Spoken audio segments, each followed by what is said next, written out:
All right, so hope everyone can hear me clearly now. Um, we should be good to go.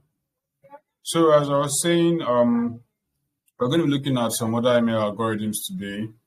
We're going to be introducing them to you and how you can use them to build models like we've already seen with linear regression and logistic regression.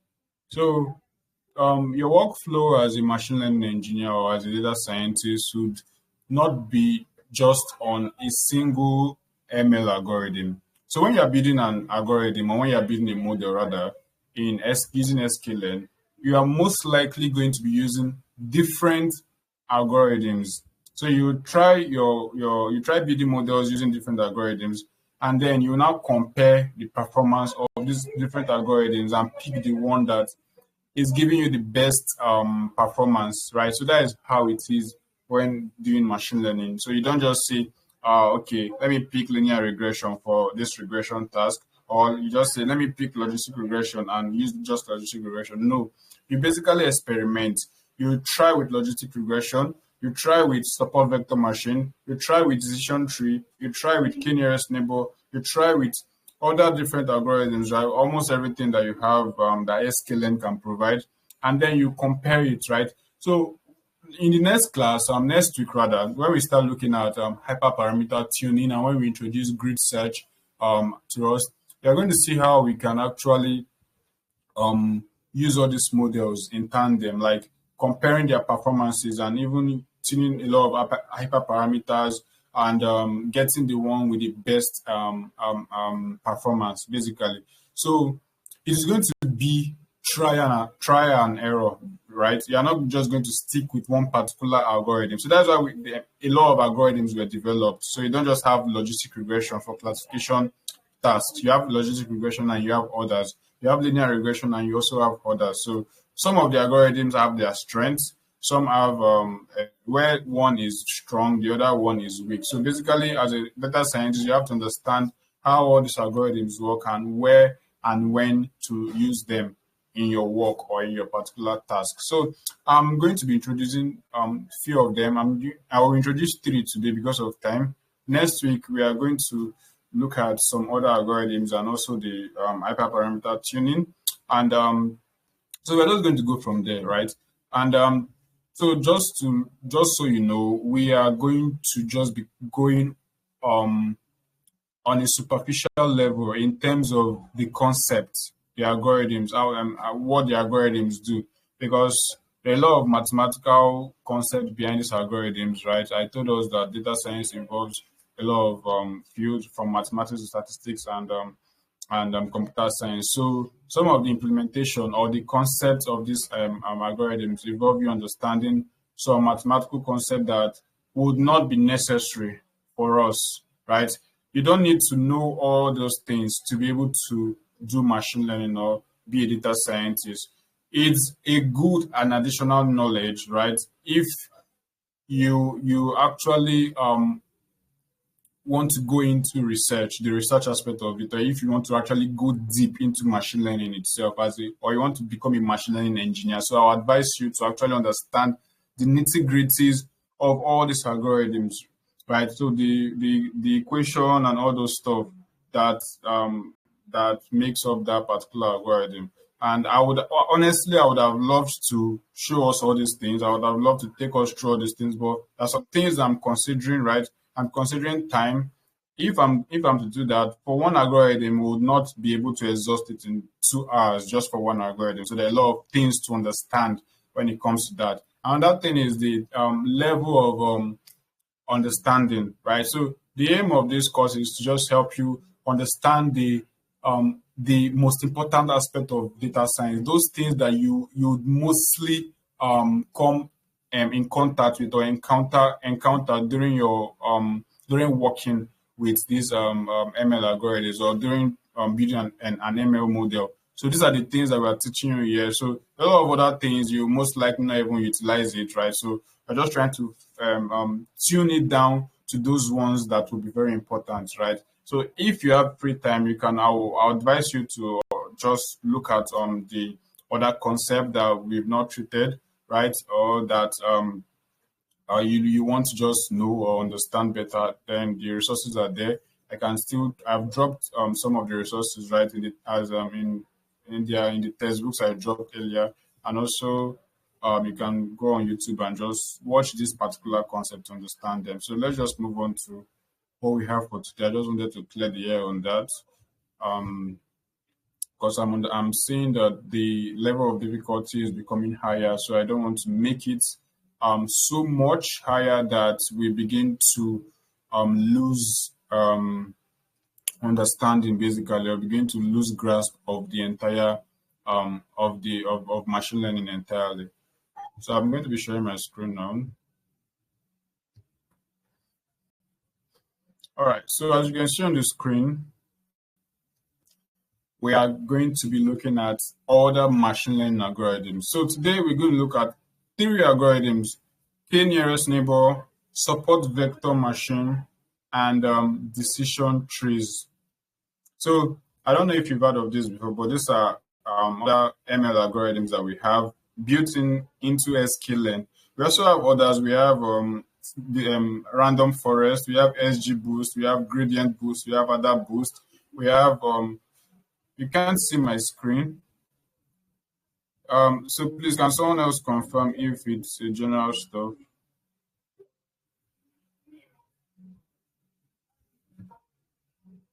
Let me stop sharing and share again. Okay.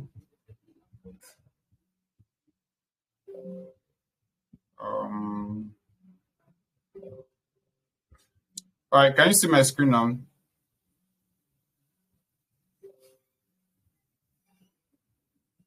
Can you see my screen now? Okay. So as you can see on the screen, we're going to be looking at other machine learning algorithms. As I said, today we're going to be looking at three of them: k-nearest neighbor, support vector machine, and then decision trees. Right. So these are just few of the algorithms we have. So we have a lot of them. We also have random forest. We have other boost. We have assembled trees. Basically, those ones are under decision tree. So we'll just look at decision trees today, but next we're going to be looking at some algorithms that are developed or that emerged from decision trees, right? So I'm just going to try to give you an understanding of how these things work. So all these algorithms are still under supervised machine learning. So they are all supervised machine learning algorithms, right? So we've not looked at any unsupervised machine learning algorithm. Everything we've been doing ever since, they are what supervised machine learning algorithms. So basically, these are the ones we're going to be looking at today, these three. So if you look at this particular chart we have here, you're going to be seeing a diagram, right? We see machine learning here, and we can see the three different machine learning: unsupervised, supervised, and we have reinforcement learning. So you can see supervised here. Supervised is further divided into regression and what classification, right? So regression is now further divided. They now have certain algorithms that can be used for regression tasks. So we have decision tree, linear regression. So now this is a misclassification. This logistic regression here is supposed to be under classification, right? But it's still a form of regression basically. But just understand that for classification, we have support vector machine, which we're going to be looking at today. We have k-nearest neighbor. We have naive Bayes, and we also have logistic regression. So this diagram is not so accurate. So I'm going to make an update to that before I send you the material. So for unsupervised learning, we have clustering, which I told us during the course introduction, machine learning introduction, and we also have what we call dimensionality reduction. So dimensionality reduction, if you notice or if you've gone through the notebook that we used for Scikit-Learn, the Scikit-Learn introduction and the feature engineering part of that, you will see that we have dimensionality reduction as one of the feature engineering techniques there. So some of the algorithms that we're going to be using for that are under unsupervised learning. So we have principal component analysis, PCA, right? So before the end of this program, we're going to look at some of them, particularly PCA. So we might not necessarily look at this remaining two. And but for clustering, we're going to look at, hopefully we're going to look at K-means. So there are a lot of things to know, a lot of algorithms to know in machine learning generally. And one thing I'll just tell you is that you cannot know everything. Trust me, you can't. Like, just that's why we are trying to focus on the most important ones here.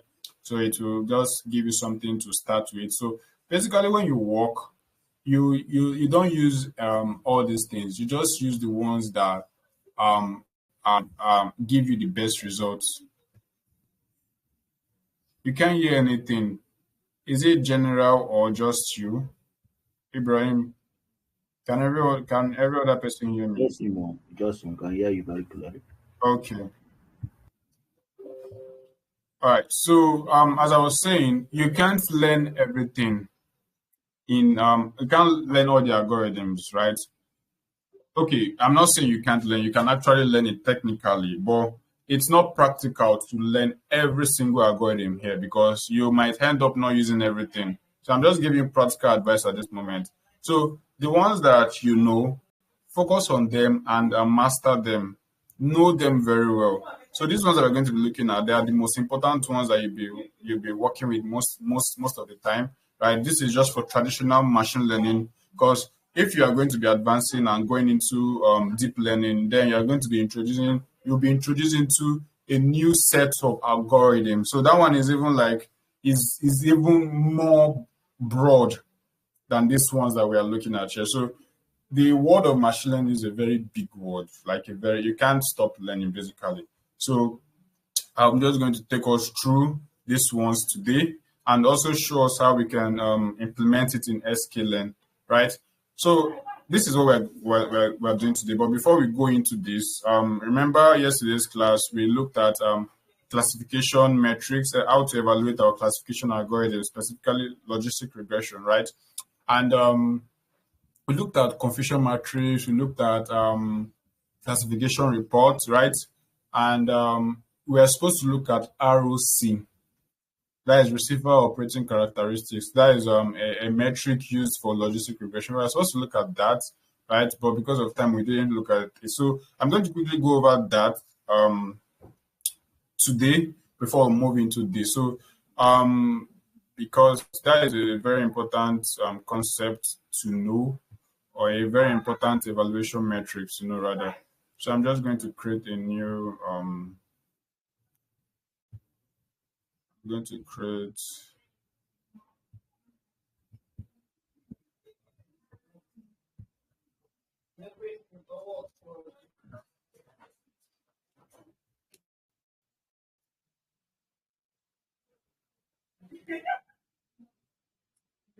okay, so we just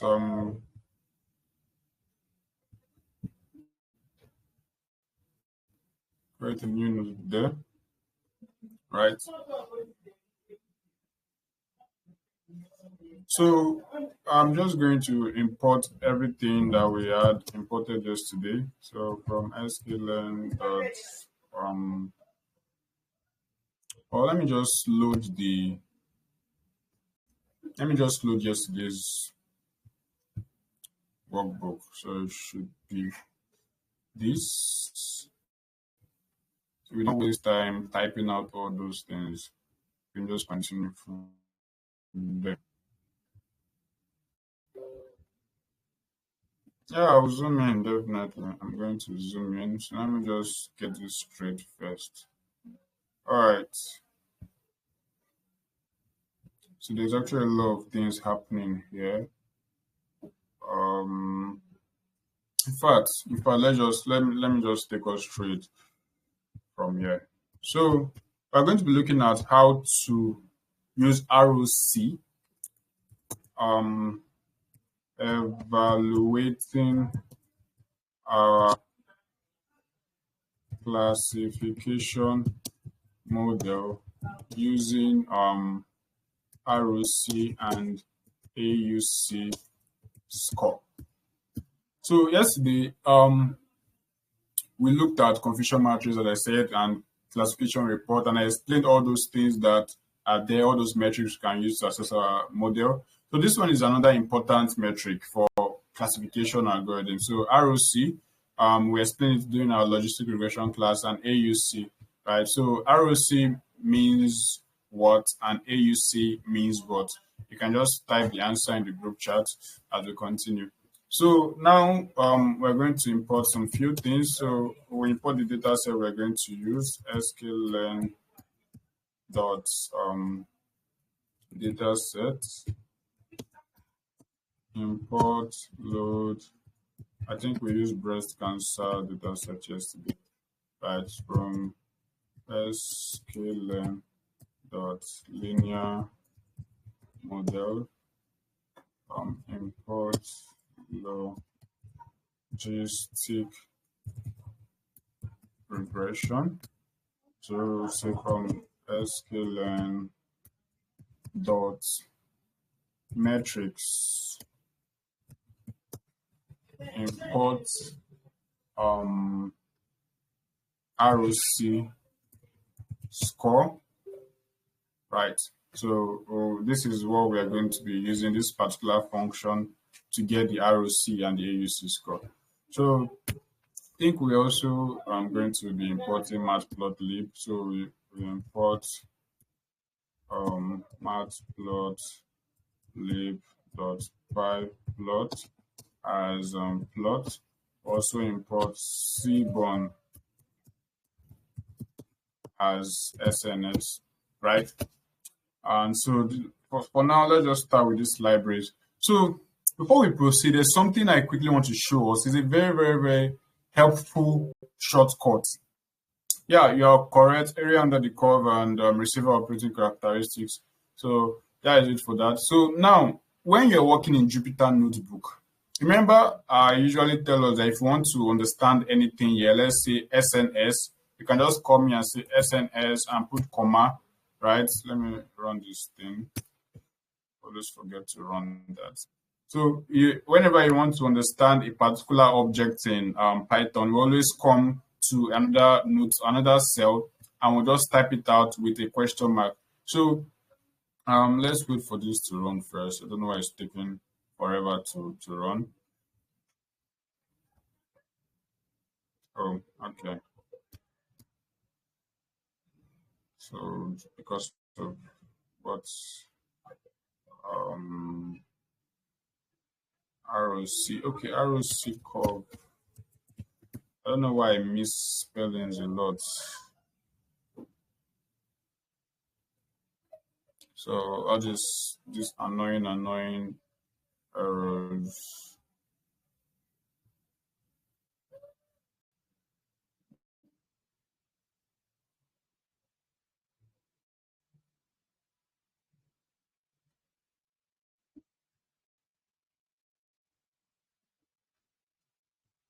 Okay, so remember when I told us if you want to get any objects, if you want to understand, we'll just come and put the object here with a question mark.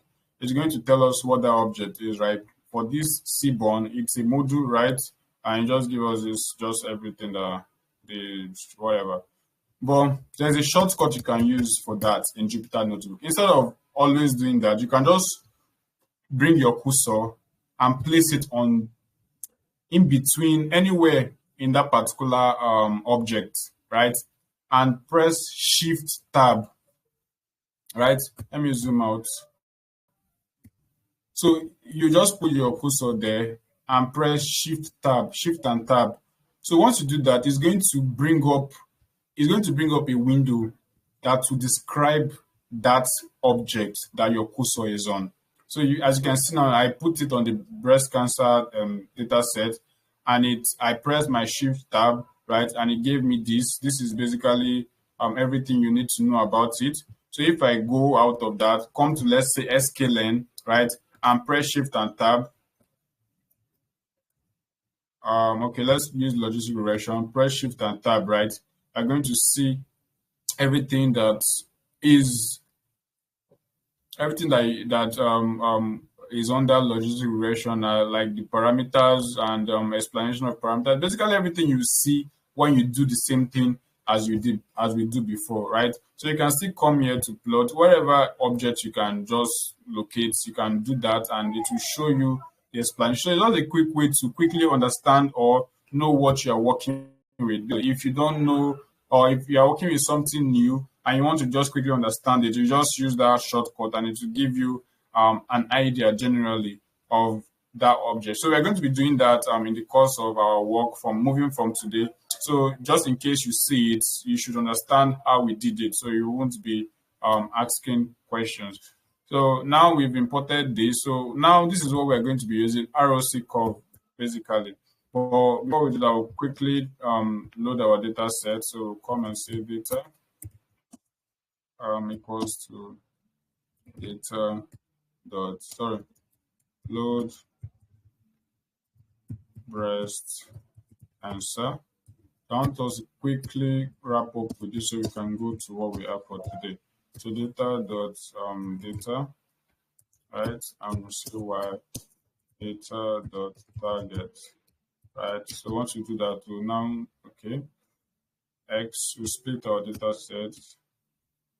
So I'm not going to be writing comments because of time. So I'll just use S train as test and say Y train Y test. All right, so you say train test split, and then you have your X and Y, and you have your test size equal to 0.1. All right, so we don't want to do random state, so because we're not trying to replicate anything, but let's just do random states just for the sake of reproducibility. So let me bring this down here.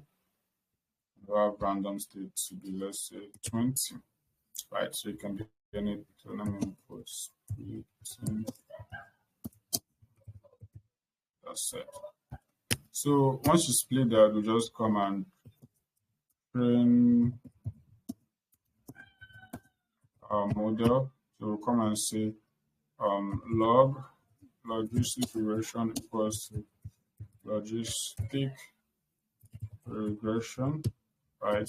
So you can see what I did now, right? There are some parameters I want to check for. So I just quickly put my cursor here and put shift tab. So it just gave me this. So I can just quickly check which one I want to alter here. So let's see.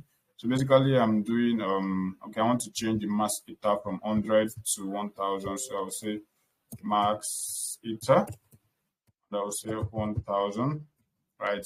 So basically just what I want to do, and I'll come and train it and say this training is not correct. Training, and I'll say log reg dot, let me be sure I'm recording this class. Okay, right. So log reg dot fit, and I'll say s train and say y train, right? So I'll say making predictions, right?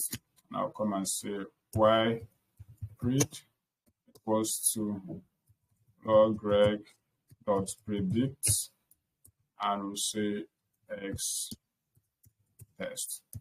So basically this is you can now come and say getting the accuracy score, right? So you can basically come and say print, you can say accuracy. We'll still import this accuracy score, which is the first metric you always use, y test by y pred. So basically we'll have to import that. We'll also import test train split, so Scikit-Learn dot model selection, import train test split, and say also import accuracy from Scikit-Learn dot metric. So you can basically just done it, just put it together with this one and say accuracy score. So we import that, and then we'll print this. We'll just print it, or we'll say arc score, and then come here and say print round arc score. Right, 2. Basically, we can come and say F and say accuracy score, and then come and we can multiply this by 100, right? And then put percent at the back, and put a question mark. So I just hope we don't have any error in all this code I've just written down. So let me import this again, and then let's check this. So data. Okay. Okay.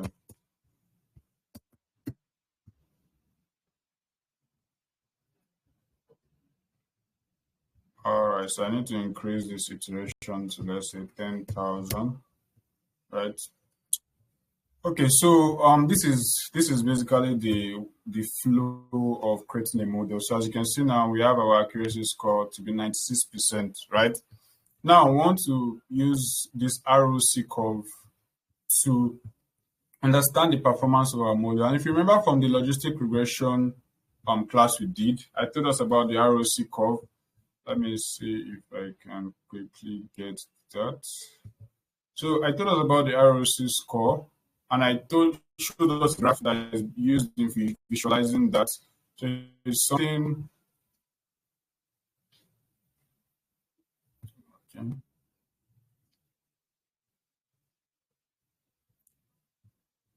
So it's something like this.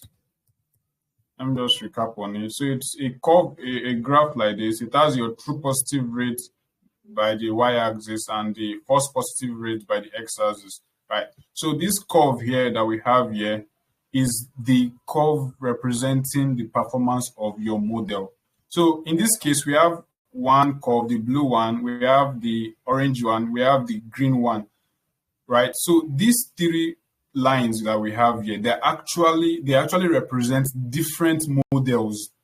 So the ROC curve is mostly used in comparing different models, right? So let's say you train a model with logistic regression, you now train another model with decision tree, you now train another model with support vector machine. So you want with this on the same data set, and you want to compare these three models to know how they are performing or which one is better. One way to do that is to use this ROC curve. So you can basically plot a graph showing how each of that model is performing. So the closer the curve is to this place, right, the better the model is. So the best model in this case now is this blue model because it is closer to this point. So as you can see here, the one that is closest to this point here is the best model. The one that is farther away from it is performing very well. So basically, this is the idea behind ROC curve. So ROC curve usually goes hand in hand with AUC. So most of the time you see ROC, AUC, right? So AUC, ROC is actually a number, a value between 0 and 1, right? So if you compute your AUC for a model, you're going to get a particular number, and that number will tell you whether the model is performing well or not. So we're going to demonstrate all that, and I'm going to show us. So I just wanted to recap so we understand what we are going to be looking at in a minute. So let's just go back to our notebook here, right?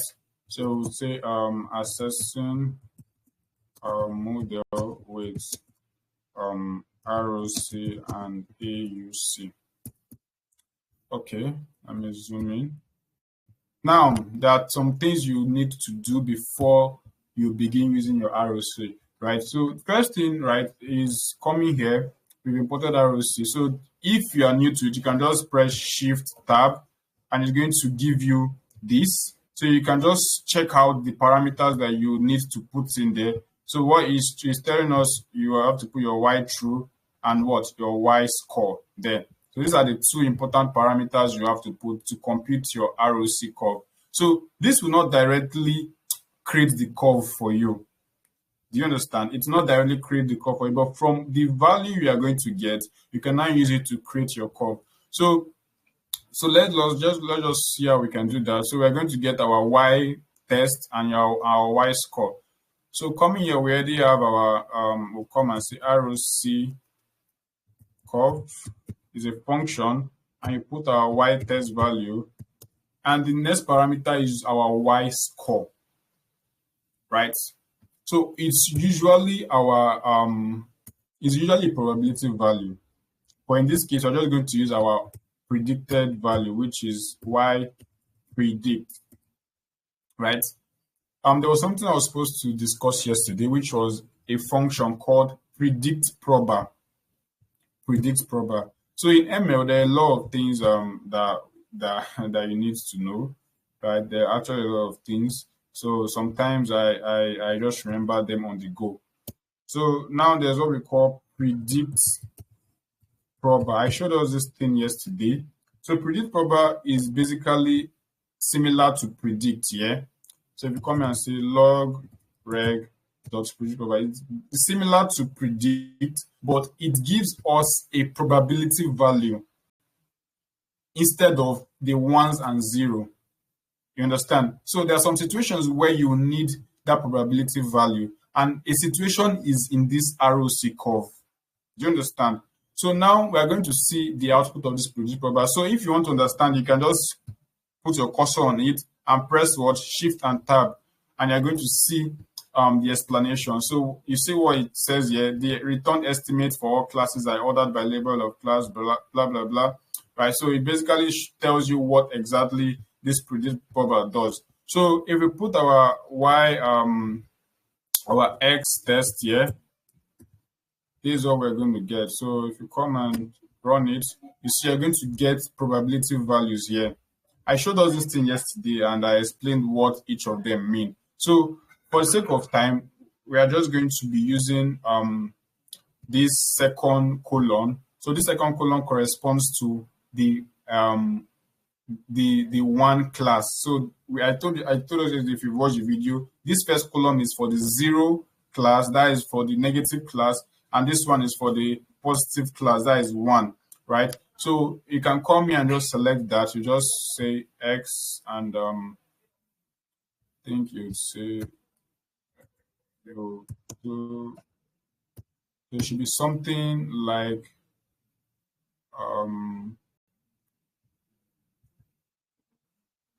okay, it should be outside here.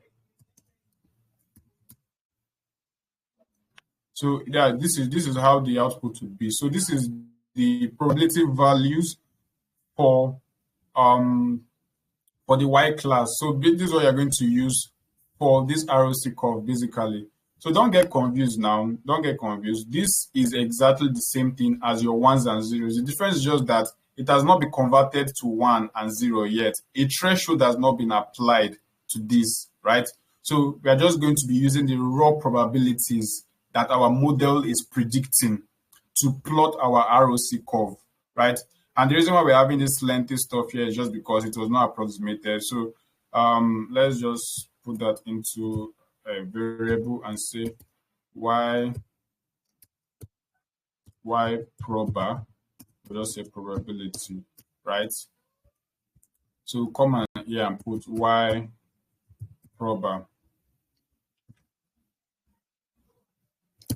So if we run this, we're going to get some few things here. We're going to get 3 outputs. So the first output is the false positive rate, right? The second one is true positive rate, and the third one is the thresholds. So this is the output of the ROC curve. We actually have 3 outputs from them. So we are going to assign those return values or the output of this function to 3 variables. If you put just assign it to just one variable here, is going to be, if you print this thing out, it's still going to be an array containing 3 different arrays, or a tuple rather containing 3 different arrays. So if you come here and say 0, I'm going to say it's going to give the first one. If you come here and say 1, it's going to give you. So basically, to just unpack everything, you assign them separately to 3 different variables, right?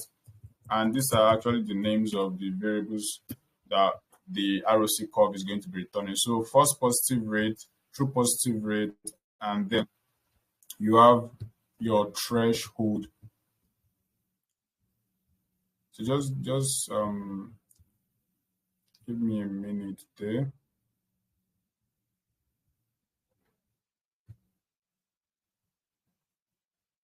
All right. So you can now use this to now plot. You can now use it to plot your before you plot your ROC curve, you would have to also get your ROC score, right? And to get your ROC score, you have to use the AUC function. So there's another function called AUC. You have to import it here the same way you imported this ROC curve. So you come and say AUC.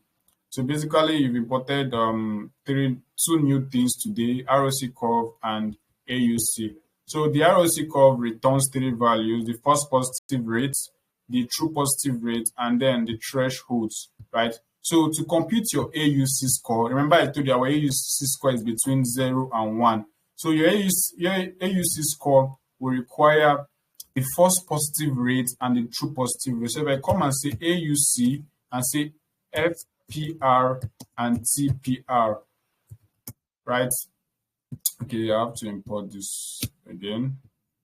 I'll come here, right? You see I'm getting what? 0.999375. So based on this number I'm getting here, is our model performing well or not? Based on what I explained initially regarding the AUC score being between 0 and 1, based on this value, AUC value we have here, is our model performing well or not?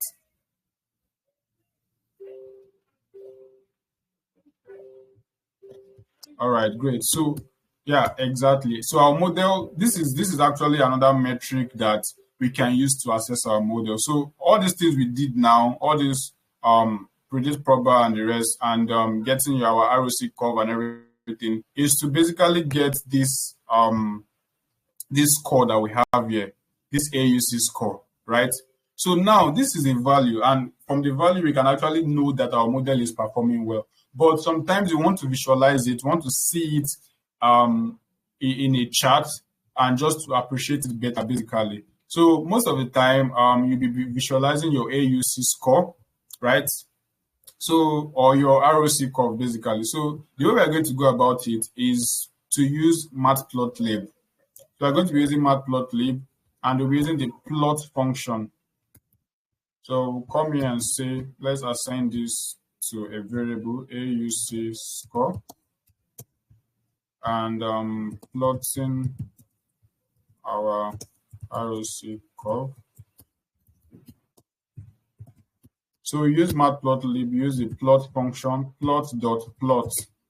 So what you are plotting in your ROC score is your FPR against TPR, right?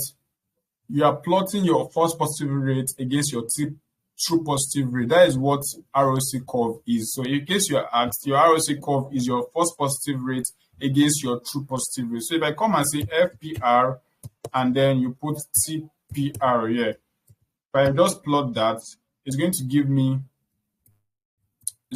a plot, right? So as you can see, this is a curve starting from here, going up and having some steps and coming here and ending at this point. So based on what I told us before, when I came here and I showed us this curve, right, you can see that, or you can deduce that our model is almost perfect, exactly, right? So it corresponds with this AUC score that we got initially, AUC score here, right? So I can come and just say let's say label. You can say label equals to, I will say FAUC score equal to, and I will say AUC score. No, I'll have to put this there. So basically, you see, why is this not showing? Okay, plot dot legend. So you should see now. Let me zoom out. So you should see now that this curve now corresponds to our AUC score. Our AUC score here is what? 0.999, almost 1, right? And you can see that the curve is almost perfect too. So in case you have different models and you have this model that is here, and you have another model that the curve is like this and the curve is like this, so you know the model to select and use in building your, you know the particular algorithm to use in building your model, right? So once we finish today's classification algorithms, we are going to compare them and use ROC curve to plot the different models and see the one that performs better or best. So this is just how you can use ROC curve and AUC score in assessing your model too. So it is actually not difficult. So these are the things you just need to know, right? So you can go over this when you get the recording. But for today, we are going to be going into what we have for today. So a quick one. We have 3 algorithms we are looking at today: K-nearest neighbor, support vector machine, and decision trees. So these 3 algorithms now, they can be used for both classification task and regression task. I'll repeat myself. K-nearest neighbor, support vector machine, and decision trees, they can be used for both classification tasks and they can also be used for regression tasks. Unlike linear regression and logistic regression that can only be used for one particular kind of machine learning task, linear regression can only be used for regression tasks. You can't use it for classification, right? Logistic regression can only be used for what? Classification task. You can't use it for regression. You understand? But these algorithms we're going to be looking at, they can actually, they are very flexible. You can use them for this and you can use them for that. So we're going to be looking at how to implement these things in sklearn. But before we go there, I'm going to quickly build our vision on these algorithms. Now, we have k-nearest neighbor. K-nearest neighbor. What is k-nearest neighbor?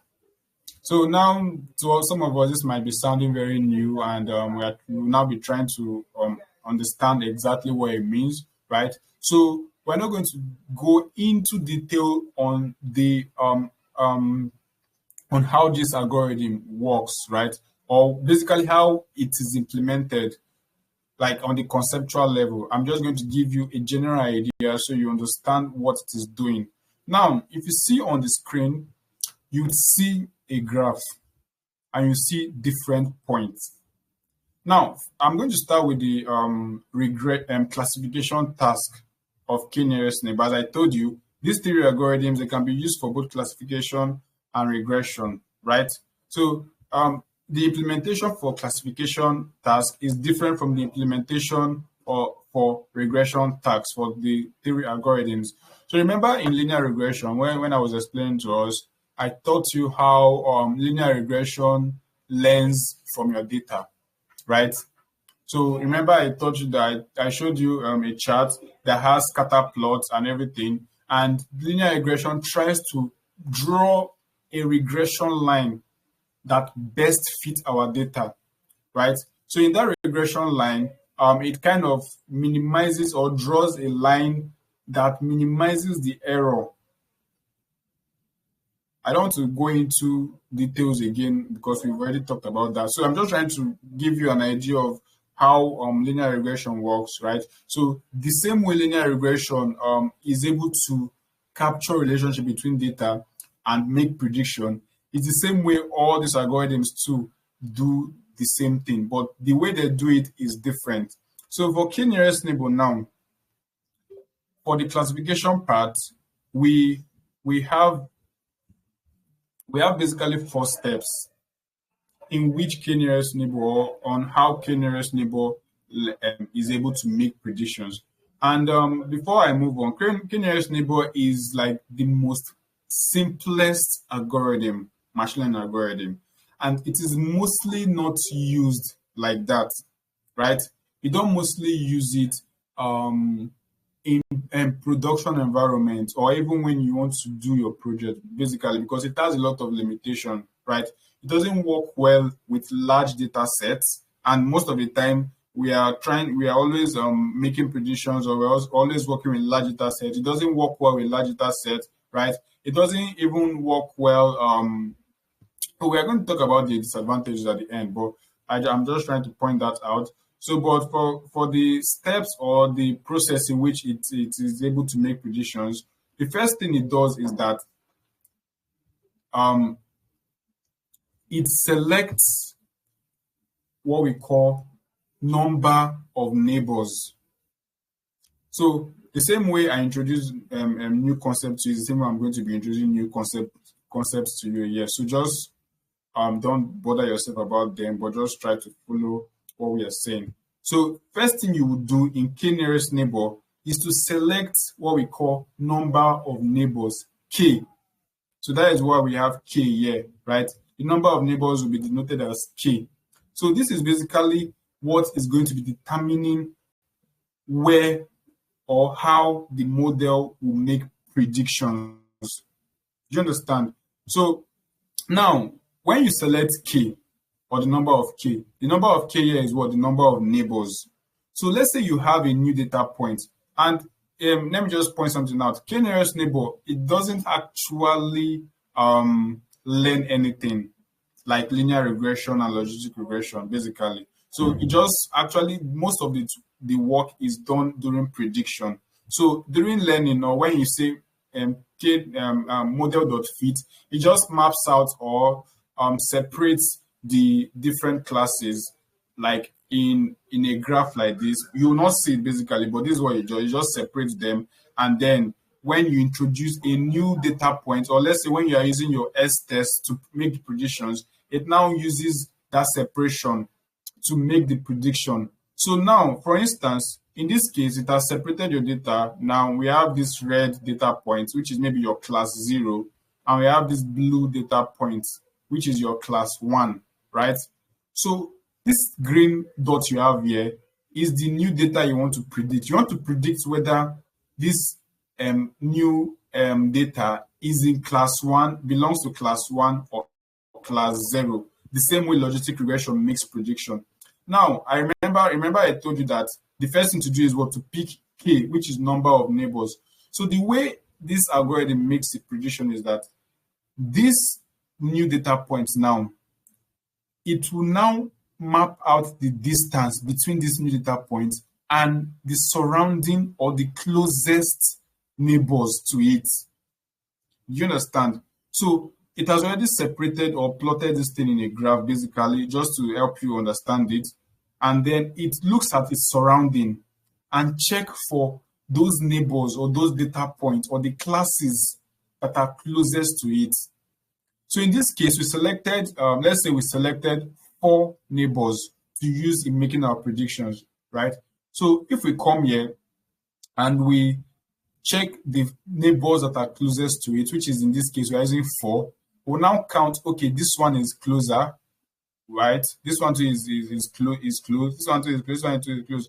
And these four of the data points that are closest, or the classes that are closest, are they actually belong to this class, which is, let's say, class 0. So based on this closeness, now we're now going to classify this new green data point to belong to this class 0. So that is just the idea behind k-nearest neighbor. So it makes its classification based on the neighbors or the data point that is closest to it. So it's just like, show me your friend and what? I will tell you who you are, right? So the things or the classes that surround that particular data point is what will be used in predicting the new class or predicting the class that data point will belong to. So let's just assume now, in this case, this red here now that we are seeing here is the new data point we want to predict. And we use K of, we want to use 4 nearest neighbors, let's say 3 nearest neighbors. So in this case now, let's assume this one now that my cursor is on is the new data point we want to predict into class red or class blue. And we are using K equal to 3. What do you think will be the class of this new data point based on what I just explained and based on the closest data point to it? Remember, we're using 3 nearest neighbors. So what would be the class we would categorize this new data point into? So this is a question. I need us to answer that to show that we are following or we understand what I just explained now.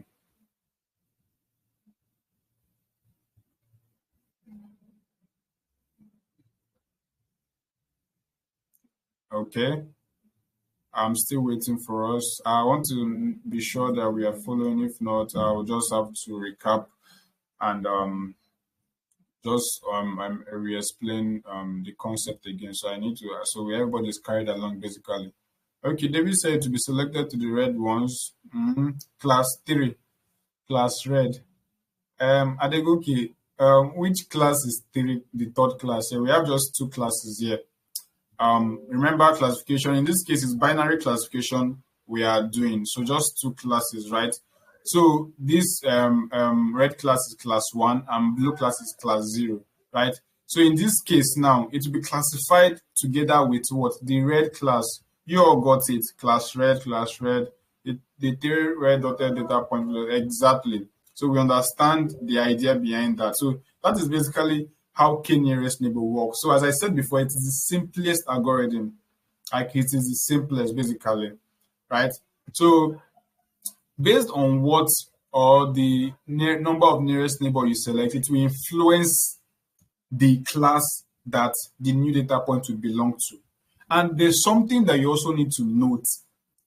Note it and keep it at the back of your mind. When selecting the number of K to make your classification, you always use odd numbers.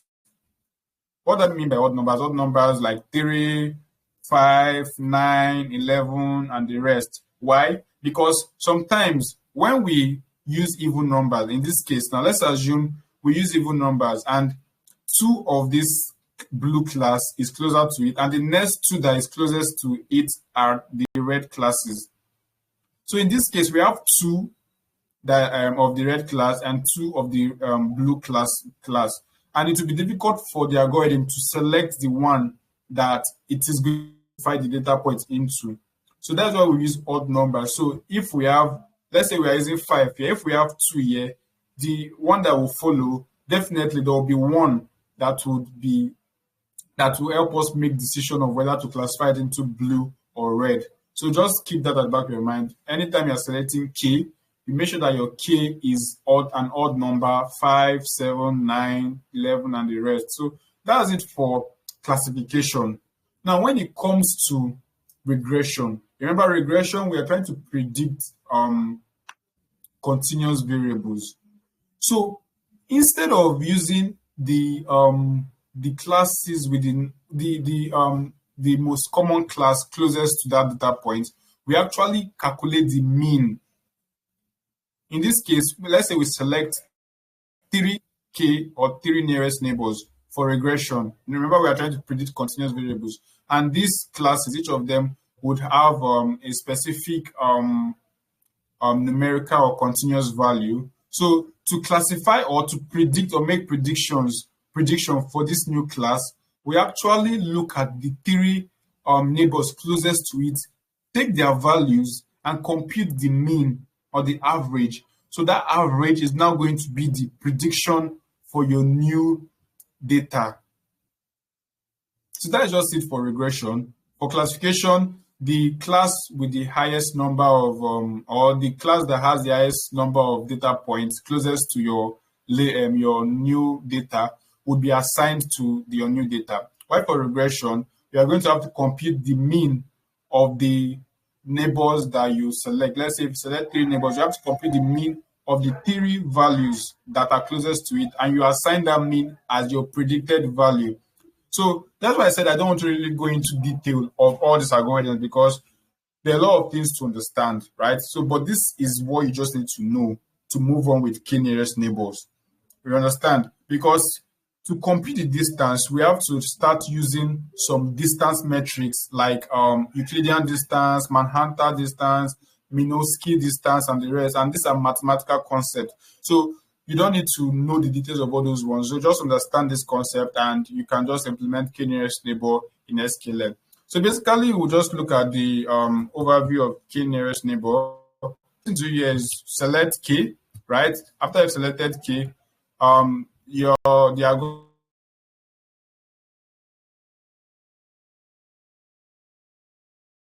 algorithm is the asset and the neighbor that are closest to it, depending on the number of k used, right? So these are just the things that it does. And see here, for classification, the class level is assigned based on the majority votes among the k neighbors. This is for classification. While for regression, the predicted value is the average of the values of the k neighbors. So this is just it for k nearest neighbor. There's actually nothing more to it, right? So, but there's some things you need to know about k nearest neighbor. First, can you all still hear me? Someone said it is breaking. Can everyone still hear me?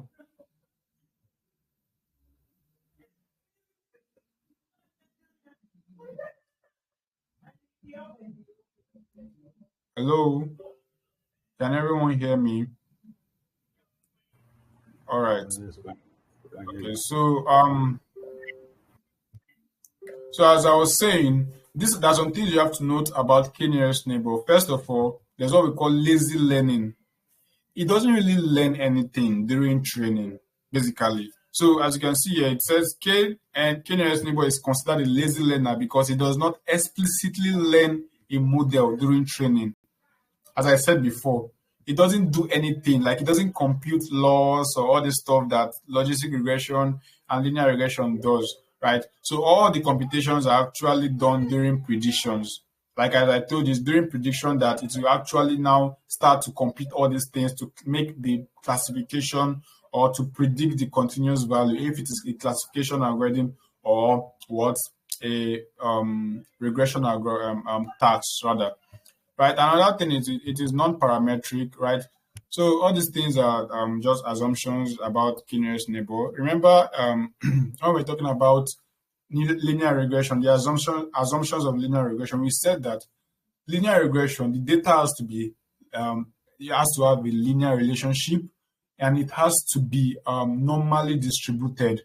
So those are assumptions you need to have about your data before you use linear regression and some other models. But for k nearest neighbor, it doesn't have any assumption basically. Like you can use any kind of data in training your model, right? So that is one good thing about it. And another downside to it is that it performs poorly when you have high dimensional data.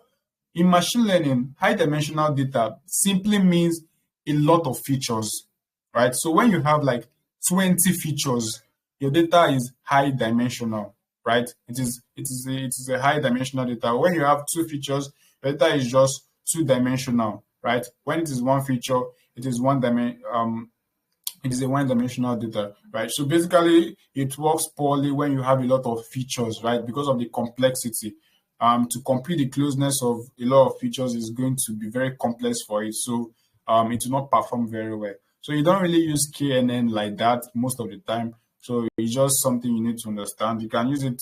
Basically, there are some cases where you can use it, right? In cases where your data set is just small and you don't really require you don't really have a lot of features, right? And your data set is non-parametric. So this description here or the image here just describes exactly how KNN works. So you can see this blue point here is what you want to predict, right? So based on the number of K that you've selected, it will check the neighbors closest to it. So it will check the closest data point and it will now assign this blue to the class that has the number of closest neighbors. So as you can see, it's assigned to the green class, right? So this is just how it works basically. So now we're going to look at how we can implement it in Scikit-Learn, right? So we'll see basically you can just import it like as you import linear regression and logistic regression. So from sklearn.neighbors, right? In this case, you are going to use .neighbors. So let me just quickly show you how we can do that, right? So come and say from sklearn dot neighbors import KNN classifier. I told you that it can be used for classification and it can also be used for regression. So you can also import the regression objects and say regressor. So these are the two classes you'll be using. So you can just use your shift tab to see or to understand the parameters in it and the description of this particular class, right? So you can see here we have n neighbors, which is the first parameter. So by default, number of neighbors, if you don't include anything, will be equal to 5 here. So let's just look at that. So the same thing for regressor. You can see the same thing. You can see the metric. This is your distance metric, right? By default, it is Minkowski. So we have 3 of them. We have Minkowski, we have Manhattan, and we also have Euclidean distance. But don't worry yourself about this. But this is an important metric.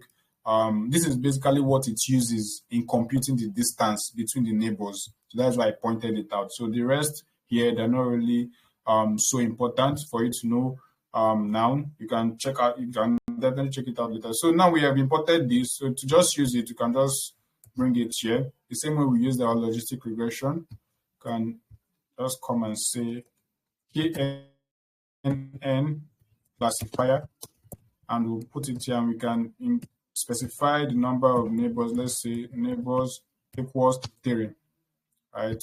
Put our H here.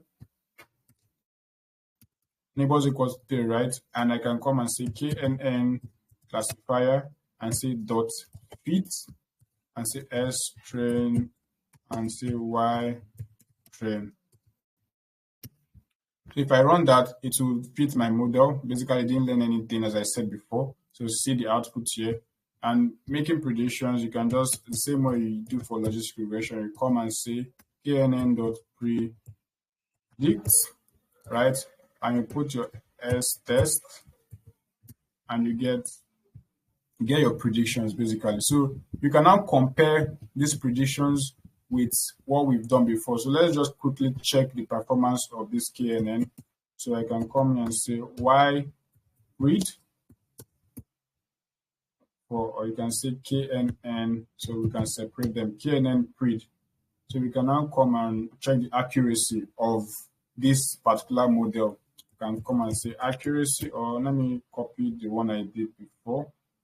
So just to save time. Just to save time, just come and place this here and change this to KNN read, right? And then you can see the accuracy is what, 93%, and the accuracy of logistic regression is what, 96%. So you can see now these two model or algorithms, they are being trained on the same, exactly the same data, but they have different accuracy score. That means their performance is different. So in this case, you can say the logistic regression model is better than KNN model, right? So let's just look further and check out the ROC and the ROC curve for it. So we can come and say, copy that here, and copy this. So using the probability value for that, paste here, and I'll use KNN classifier, right? to change it to KNN proper. Change it to KNN proper. So I'm going to run this. So you can see the curve. You can see the curve. We should have round. Let me round it up so it gives me a better. So you can see the curve. The curve is not as good. If you compare this curve now to this curve, which one is better? This curve is for logistic regression, and this curve is for K nearest neighbor. You can see this one is not close, is not as close to this point here than this one. And if you check the AUC score, the AUC score here is 94%, right? 0.94. While the AUC for logistic regression is what? 99%. So are you seeing, are you understanding how you can compare between different models, right? Different models and for the same particular task, right? So this is one of the models you'll be working with. So these are the ways to do that. So let's just go straight to the other ones we have, so we can just explain them and just compare across. So I need you to understand how you do all this model comparison and selection. But we're going to do more of that in the coming class, right? In the next class or next week, we're going to look at what we call hyperparameter tuning, where you're actually going to be doing a lot of change, making a lot of change to your model to make it better than it is. So the next algorithm we'll be looking at today is what we call support vector machine. Support vector machine. So this is SVM. This is actually a very, very, very powerful algorithm. It is used a lot, right? It's actually used a lot compared to KNN. So SVM, they actually powerful supervised machine learning models. They can be used for classification and regression tasks. So I said it before that all these algorithms we're going to be mentioning today, they can either be used for classification tasks and they can also be used for regression tasks, right? So now, at the core idea of SVM for classification tasks now, it is to find what we call hyperplane. This should be bold, because this is the core concept. Hyperplane. Hyperplane is basically, just forget about how it is sounding so technical. It is actually not. Hyperplane is just a line. That is what hyperplane is, right? Depending on the dimension of your data set. So it's a line that separates two classes, right? Remember in linear regression is trying to find the line that best fits the data. So it is not really separating anything in linear regression, just finding a line. That line that if you draw it across your data point, it is going to give you the minimum or the least error. That is what linear regression tries to learn in your data. But for support vector machine, what it tries to do is to find the hyperplane. Hyperplane can be a line or a plane in three. If it's in 3 dimension, it will be a, okay, these are actually terminologies that if you don't understand, or if you're not familiar with linear algebra, it might not be easy for you to understand, right? All these terminologies are with hyperplane and planes and everything, 3 dimension and the rest. So, but don't let it confuse you, basically. So let me just show you a diagram. So this is a diagram that explains what SVM is trying to do. So one thing in machine learning is that once you're trying to represent your data set in diagram, you would be limited to just 2-dimensional graphs or highest 3D graphs, right? So whenever I'm talking about 2-dimensional and 2D or 3D, I'm talking about the features, right? Because you're trying to get a particular point that corresponds to your features. So if you have like 50 or 20 features in your data set and you want to plot it in a graph, you would have just one point that represents all the features, and all those features are in a separate dimension. Each of them are in a separate dimension. So you have 20 dimensions, and it is impossible to visualize 20 dimension in it's impossible to visualize 20 dimensional graph. So what we can do is just to bring it down to 2D or highest 3D. So now in 2D, let's say you have two features in this case now, you would have what we call hyperplane. The hyperplane is this line that you're seeing here. This middle line that you're seeing here is the hyperplane. That is what the hyperplane means. So it is not it's not a complex stuff at all. But sometimes I wonder how all these people that make up these terminologies just decide to make it difficult for people to understand. So, but a hyperplane is although there are some reasons for that, right? But a hyperplane in this case is this line. So SVM in classification now, it tries to find this line now that will best split the two classes. So this is a very simple splitting or classification tags using SVM. So there are three things you have to note here. First, the hyperplane. 3, support vectors.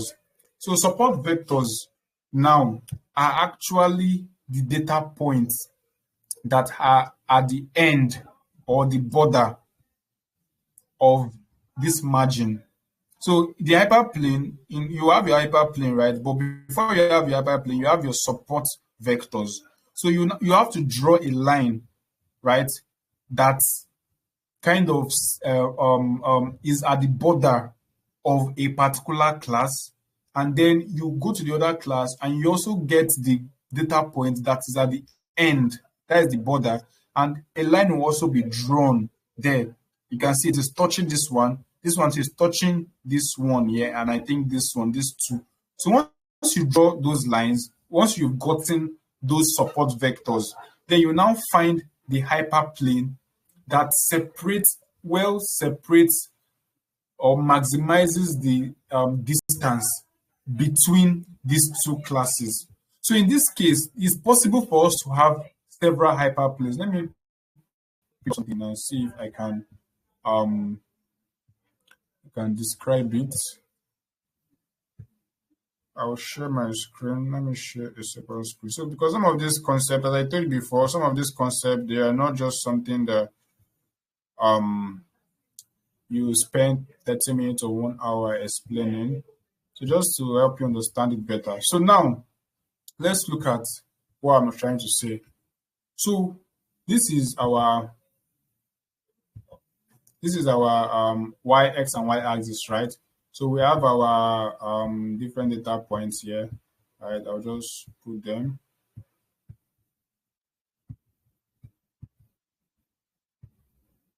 Sorry, that is not perfect. So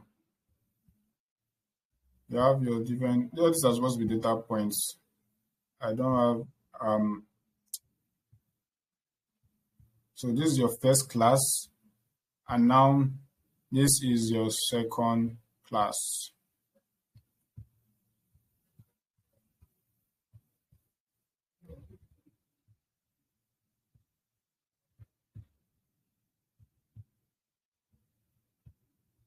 So let's just say these are the two classes now that you've plotted them, right? And you want to find, in this case, don't get confused. In this case, we are assuming the number of features we have are just 2. So that means that is why we're able to plot them in a 2D graph. But in practical situations or in real situations, we have more than 2 features. So it's impossible to plot, as I've said already. So we use 2 features mostly when visualizing some of these machine learning concepts, so to help us understand it. So what SVM does is that it finds a line. Now, in this case, the support vector will be this, for this class, this red line to be this one, this particular one here, this particular one, because it's the one that is at the border, at the end of this class. And the support vector for this black class would be this one here, this one, because it's at the end or the one at the edge of this class. So it will draw a line Okay. That line is not perfect at all. So let me just draw it anyhow. To draw a line like this, you get. So these are the margins. So this is the margin that is determined by the support vector. So now there's another thing that the support vector machines determines during training. That is the hyperplane. So the hyperplane now is going to be a line that separates these two classes. So the line can be in several configurations. The line can be like this, right? It can be like this. It can be like this, right? It can be in any configuration. But what SVM does is that it finds that particular line that maximizes the distance. So when it calculates the distance from all the data points to that line, it will now compare it with all the possible lines that can be drawn and get that particular line that has the maximum distance. That's what it does. So there's a lot of things going on during training. So once it gets that particular line, it then uses that line to make classification. So in this case now, let me remove all this stuff. So in this case, let's just assume this is the line. Let me change this. Let's assume this is the line. Let's assume this is the line that separates these two classes now, right? So the way classification will be done is that if you bring a new data point, like you want to make predictions now on whether something will belong to class 0 or 1, and that new data point, let's make it another color. So that new data point falls in this place. It will automatically be classified as with this red class because this green or this new data point is at the other side of this line. So everything that falls on this side of this line will be classified with this new class. Everything that falls on this side of this line will be classified with this black class. So that is what it does, right? So it's actually very straightforward. So, but just know what SVM does is that it tries to find this particular hyperplane, right, that maximizes the distance between these two classes, basically using these support vectors here. So I think I'll just leave it at that because if we continue going further, that should give you a general intuition of what support vector algorithm, how it does its classification. So let me just go straight to the implementation in Scikit-Learn. Where is that? All right, so that is what support vector do, and we can implement it basically in Scikit-Learn by importing it from its module, right? So we're going to look at it in a minute. And I told you before that all these algorithms have a classification. They have classification part, and they also have regression part. So SVM can be used for classification. What I just explained to us now is the classification algorithm. So the regression algorithm is also there, and I don't think I'm going to go into that. I'll just show you how to do it in Scikit-Learn. So these are the key concepts you need to know. One, hyperplane. Sorry, this is getting complicated at this point, right? So just this concept, there are things that you can actually take your time to learn over time. It's not something you just understand at once, but the implementation is what I need you to focus on. That is the implementation in Scikit-Learn. So you should know how to implement it. You should know how to import it from the Scikit-Learn library, and you should know how to also use it in making predictions and doing all those stuff we just did now. So, but for the concept, it's something that you should take your time to learn. Basically, it's not, nobody's going to you should just understand the basics of it, right? But the details and all those other mathematical stuff, you should just not beat yourself up about that. You can take your time to learn. So we have different concepts. We have hyperplane, we have support vectors, which I've explained, we have margin, and we have kernel trick. So another very important thing to note in this support vector is what we call kernel. So there are some data that are actually, you cannot separate them with a line, right? You can actually not separate them with a line. it is not in this case. In this case, we have two classes. Like this one is on this side, this one on this side. But there's some data that they'll be mixed, right? You will see some of this red point inside this green point, and you see some of this green point inside this red point. So the separation is not linear. You can't use a line to separate them.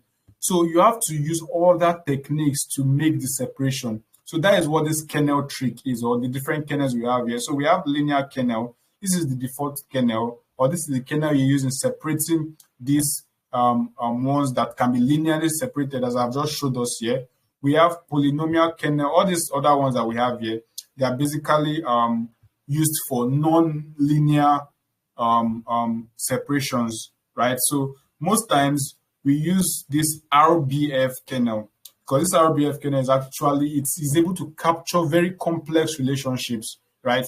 So we're going to demonstrate that in a minute in Scikit-Learn and see how it works. So how does SVM work? So basically you train, right? It constructs a hyperplane or set of hyperplanes in high dimensional space, and then it selects the hyperplane that maximizes the margin between the different classes. Exactly what I explained, right? So the prediction is like, so for new data points, they are classified based on which side of the hyperplane they fall. So this is just it. It is not complex, actually. That's just it. It's very straightforward. So I'm going to demonstrate how you can implement it in Scikit-Learn. So the way we import it is just the same way we import other algorithms. So we'll just come here and say from Scikit-Learn .svm. SVM is what? Support vector machine. Import SVC. So SVC means support vector classifier, right? So if you put our cursor here and say Shift Tab, okay, let me run it, and I say Shift Tab, I'm going to see the different parameters. So you can see here we have the kernel that I told you about. So the kernel is set by default to RBF that I showed you, right? So these are all the things that you can tune in this particular algorithm, right? So it's also explained it and all the parameters that we have here. So SVC is for the classification. We also have SVR. SVR is for the regression. R here stands for regression. So support vector regression. So if you run this and you put your cursor, Shift Tab, you see the same thing here. A whole lot of things, right?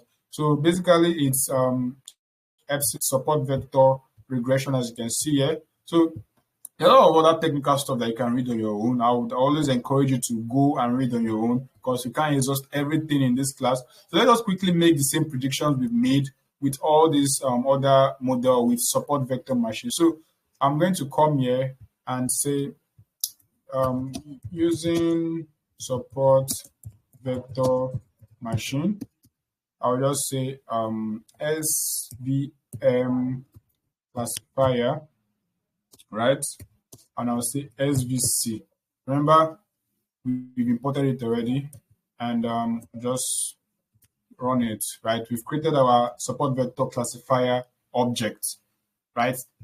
So we can now make our prediction. We can now train it, rather. We can come here and say svm.fit. We'll fit it to our X train and our Y train data, right? So once we feed that, we can now make predictions. So we'll come here and say SVM classifier. So I'm supposed to put classifier here. SVM classifier dot predict, and I'll put our S test, and I'll put this into SVM read. So basically, I'm going to do the same thing. I'll just copy what we have here, right? Copy what we have here and paste here. So I'll change this to SVM. So if I run this, it's going to give me an accuracy score. So you see that the accuracy score of SVM is 93%. The same thing with KNN, 93%, right? So Landsat is not as good as logistic regression. So in this case, logistic regression is actually have been the best algorithm so far. So we can still plot. If we plot the ROC curve, we're going to actually get the same thing with, okay, let's just see if we're going to get the same thing basically. Let's copy everything we have here. So I'm just going to be changing the model, right? We'll change it to SVM classifier. Come here and say SVM, right? And put it SVM. Right, so there's another thing that we need to change here. So basically we'll run that. What's the error in this case? As you see, as no. Okay. So now I forgot to mention there are some of these algorithms, they don't predict probability values. So that's why we got that error. So we'll talk about that later, but let's just quickly do this. What is the yeah? Okay, so I'm supposed to move this. So now this is basically the ROC score or AUC score for SVM. So we have 0.92 here. So if we come here for KNN, we have 0.94, and for logistic regression, we have 0.99. As you can see, KNN even performed better than SVM in this particular case, right? So this is just how you can compare different models. So we've done for logistic regression, we've done for KNN, K nearest neighbor, we've done for SVM. So we're going to look at the last one for today, right? We're going to look at the last algorithm for today. So we are not looking at the regression aspect of it today. We're just going to be looking at the classifiers for this algorithm. So in subsequent classes, we're going to be looking at the regression, and how we can use the regressor. But it's actually the same thing. You can actually practice or check it out on your own. You can compare linear regression. You can plot view the linear regression model, plot the scatter plots, right, as we did before. Use k-nearest neighbor regressor to do the same thing and plot the scatter plot. Use SVM or SVR to and build a model with SVR, and also plot the scatter plot of the predicted value against the test value. And you're going to see from the scatter plot which one is actually performing better based on what you are seeing. So you can assess it with other metrics like the RMSC metrics. You can use the mean, average, error, and the rest. So there are a lot of things you can actually do to compare these different models. But for today, we'll just be looking at the classification algorithm and comparing between them. So that's actually the essence of today's class. So we'll look at the last one for today, which is so before we go there, let's just look at the different advantages, or the advantages and disadvantages of SVM. So for SVM, you can see that unlike k-nearest neighbor, it actually performs well in high dimensional spaces. So whenever you hear high dimensional spaces in machine learning, just know they're talking about a data set that has a lot of features. That is what high dimensional spaces mean, right? So it performs well when your data set has plenty of features. Unlike KNN will not perform very well when you have a data set with plenty of features. So but SVM will perform very well, right? So you can also see that it is versatile due to the use of different kernel functions. So in this case now, let's just try something. Let's change the kernel from RBF to linear, and let's see if it will change the performance. So let me come here and say kernel and say linear, right? So I'm going to run that. Let's see. You can see the accuracy score has increased to what? 96. Let me zoom that. You can see that the accuracy score has increased from what? 93 that we had before to 96 just because we changed the kernel to linear. So now we're actually doing hyperparameter tuning, which we're going to do in the next class. So there are some things you can change in your model that will actually help your model to perform better, right? So you need to have an understanding of all these things to build a very good model. So in this case, the default kernel is usually RBF, but in this case, we changed it to linear because the data set in this case can actually be separated very well using a linear hyperplane. So we got a good accuracy score of 96%. But let's try another kernel. Let's try poly. So you see it's actually giving. So let's just stick with linear. So we'll say linear, right? And we'll plot our we'll plot this, and then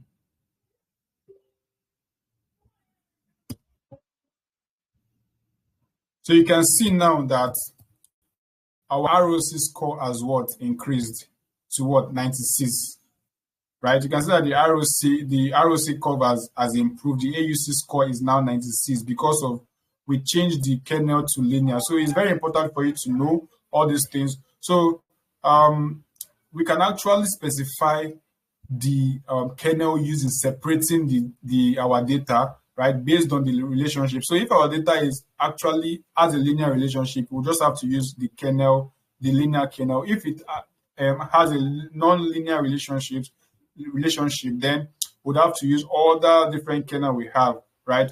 So this is basically what you're going to be doing when working with SVM, and you are mostly going to be tuning this particular hyperparameter. So I was talking about the disadvantages or the advantages. I said it's effective in high-dimensional space. It is versatile to the use of different kernel functions. So you can change the kernel using separation, right?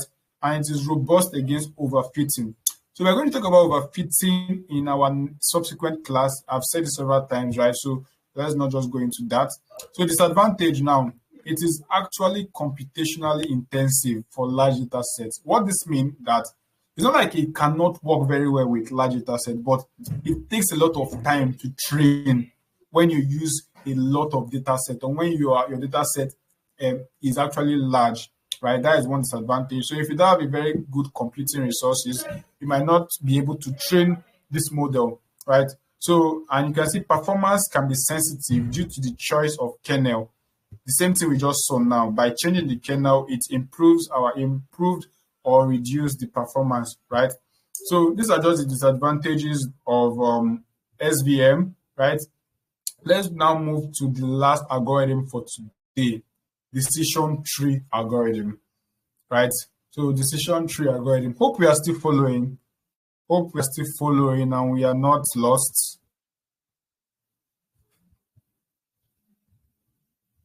Can I get responses? Hope we are still following and we are not lost.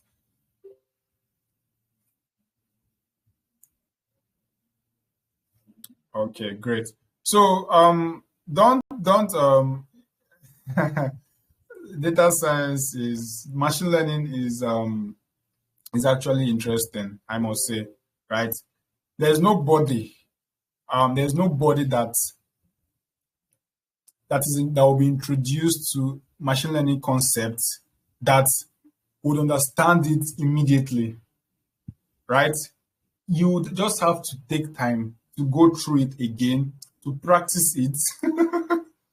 What are you guys saying on the group chat? To practice it and to repeat this concept so that you master it, right? So it's not something you expect to just learn immediately. I'm just trying to just explain the concept as best as I can, but the onus is on you. The responsibility is on you now to go back and take your time to understand it step by step. What does this thing do? The tutor said this one is supposed to be this way. You're not trying to understand all these things, right? So this is just how you build your knowledge. This is how you learn stuff, especially something as complex as data science.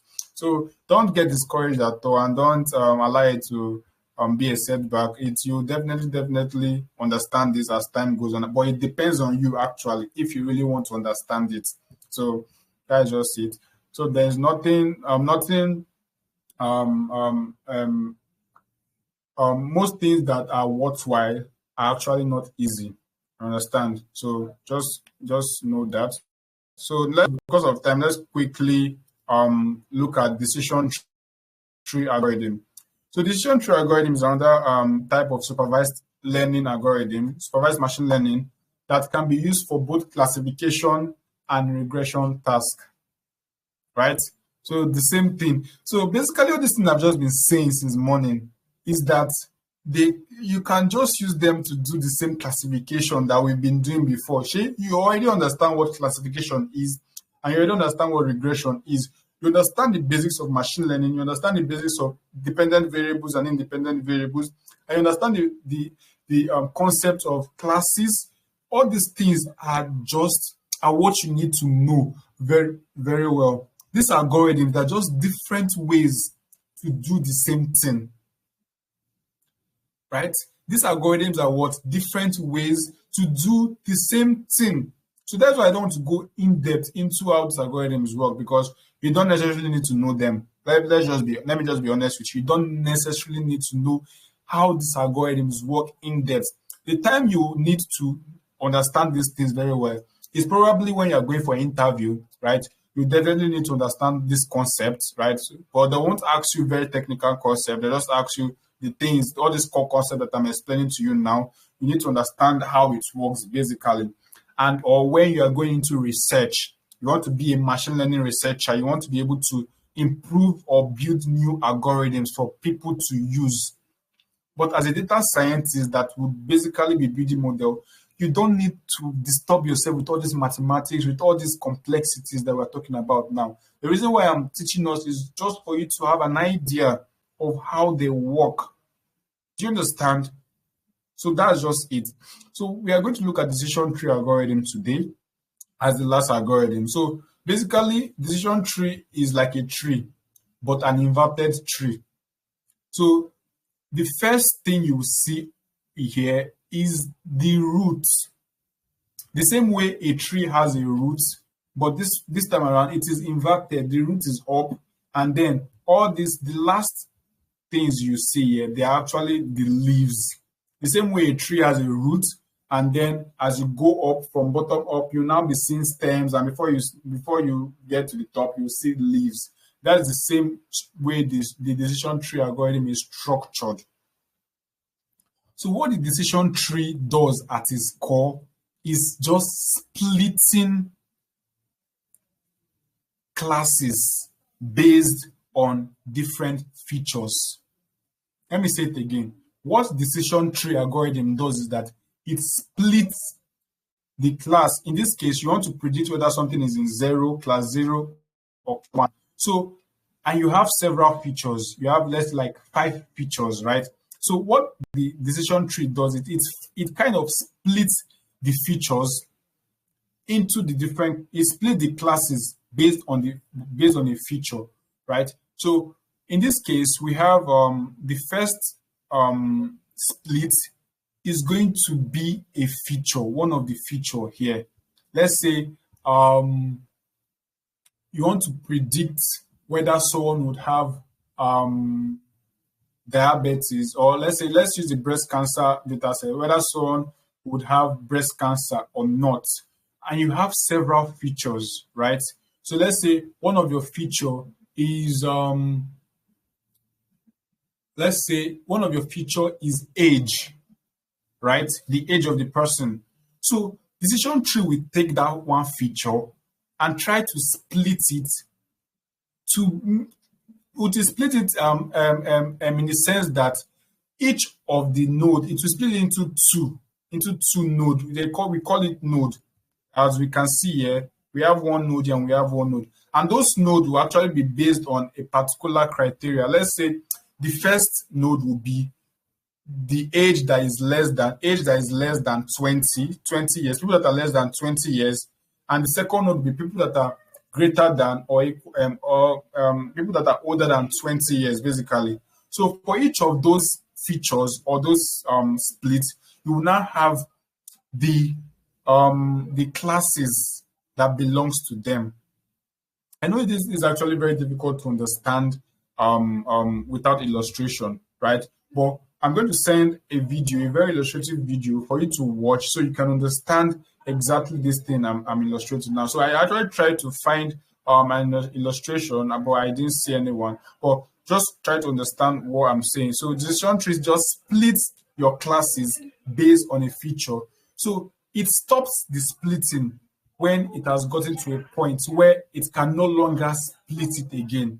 So in this case now, the splitting here has stopped because everything in this particular leaf node here is in one class. They belong to one class. And everything in this leaf node here belongs to another class. Let's say after the decision tree has split, this leaf node here has class 1. So in this case, there is only class 1 here. There is no class 0 at all. And in this case, there's class 0, but there's no class 1. So that is why it stopped splitting. But in this case now, when it splits into 2, this place we had class, let's say class 1, only class 1 here, right? But in this case now, we had class 1s and 0s. They were mixed here. There was a mix-up here.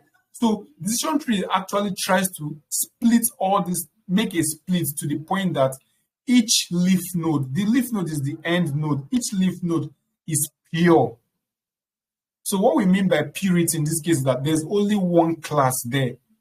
So if we ever come into a point where we split, we make a split, and there's a mix of class 1 and class 0, we'll still have to split it so that it will further divide it into the two classes that we have.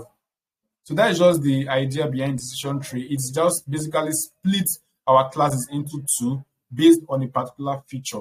So the way it selects the feature to split is now another thing entirely. So that is the algorithm itself. So the algorithm actually selects the feature that provides or gives the best split. And the best split in this case is actually the split that has the so there's what we call impurity, Gini impurity. It's actually what decision tree uses splitting. So Gini impurity actually measures the amount of impurity in a particular node. So impurity in this case, as I've explained, is when you have the two classes in one split. So if there's a mix-up of the two classes, it is impure. But if it's just one class that is in that node, it is pure. So if decision tree, if your algorithm wants to make a split and you have like 5 features, right?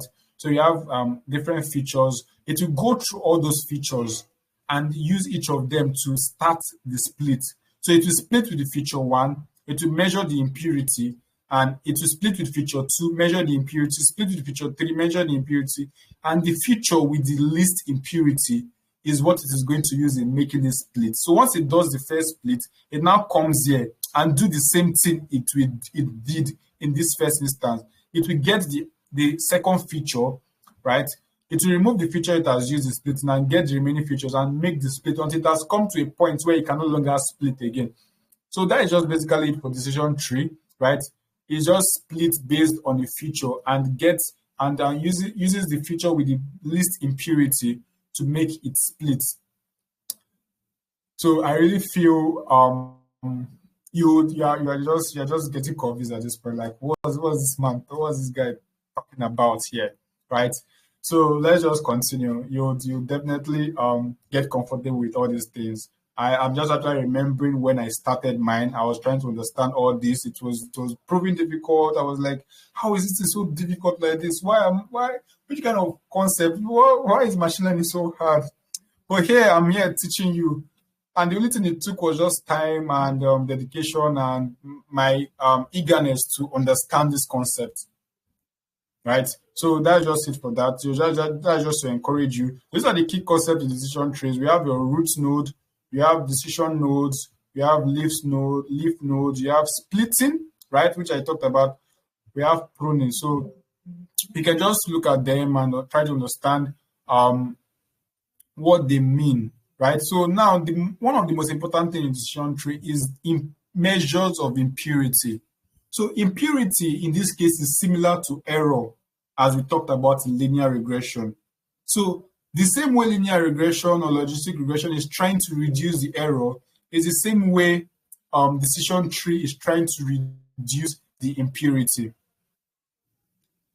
So now we have different ways or different methods of measuring the error. Let me just use error in this case. Measuring the error or impurity in a decision tree. We have Gini impurity, we have entropy, right? So these are the two different methods of measuring our impurity.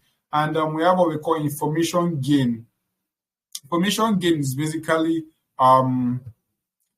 once you've the reduction in entropy or impurity achieved after a data set is split. So it's just like the inverse of the impurity, right? Basically, it's like the inverse of impurity. So all these things I'm talking about now, if you're not understanding, don't see what you should just get out of this class are the core things I have said, right? I've said in the decision tree, it splits features based on the purity of the features. Like it splits classes rather based on different features, right? In this case, we are actually working with two classes. So it's trying to split the two classes based on different features. For decision tree, for SVM, is basically trying to find a hyperplane that best separates our data, our classes, the classes that we have, right?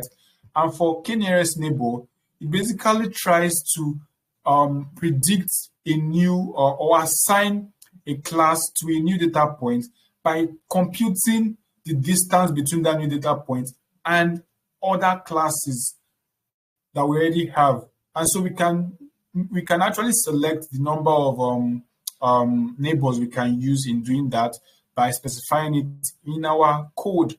So these are just the key things you need to know. All these things I'm saying are actually very good to understand, right? But first, don't get confused so you don't allow yourself to get bogged with all these things I'm saying. I'm not even going deep into this algorithm. I'm just scratching the surface so you understand it and you don't get overloaded, right? So the decision tree basically follows the same process with other algorithms. You have to train it first. After you've trained it, it will learn how to split, right?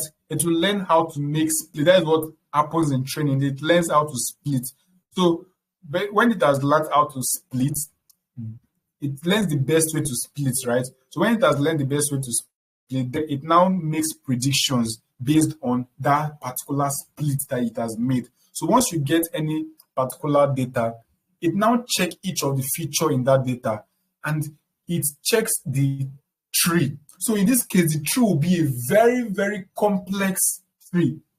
Like there will be a very, very complex decision trees. We have different nodes and everything. So it's very difficult to visualize when you have a lot of features, right? So when you get a new data set, it takes that new data set, that is your new X, right? It takes that new data and pass it through that decision tree you've built. And it will now pass it through each of the nodes and get to the last node where you classify it into 0 or 1, right? So that is how decision tree makes its prediction. So you can see here, it traverses the tree from root node to a leaf node, making decisions based on feature values of the input sample. So it's just what I explained right now. So it assigns the label of the leaf node as a prediction. So that's just what decision tree does. That's how it works, right? So we're going to look at how we can implement it in Scikit-Learn. So the implementation part is the easiest part. It's very easy to implement, right? So there is really nothing to there's actually no challenge in doing that. So we'll have to import decision tree, and to do that, we'll come here and say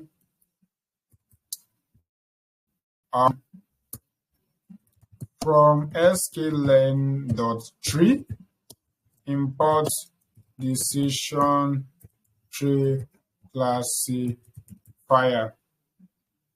Remember, I told you it has both classifier and regression object. So we can just copy this and import the regression object too and say decision tree regress. So what I explained now is actually how the classification algorithm works, right? The regression algorithm works differently. which we would explain in subsequent class. So we've imported this. Let's now look at how it can be used to predict a new data, or it can be used to predict data. So we'll come and just copy all those things we have. So let's just quickly say classifier tree classifier, and say decision tree classifier. So there are some parameters that you need to know. So if you check the parameters, you see different things. You see the criterion Guinea. So this Guinea is that impurity I was telling you about. So this is Guinea impurity. They have entropy, right? So you have a lot of things here. You have max depth, right? So I'm going to change the max depth here, and a lot of other things, right? So these are the things you'll be working with when you are doing hyperparameter tuning. So just come here and say max depth equals to 5, right? So this is my object. So I'll come and say tree classifier dot fit. I'll fit it into my S train and Y train. So making predictions, and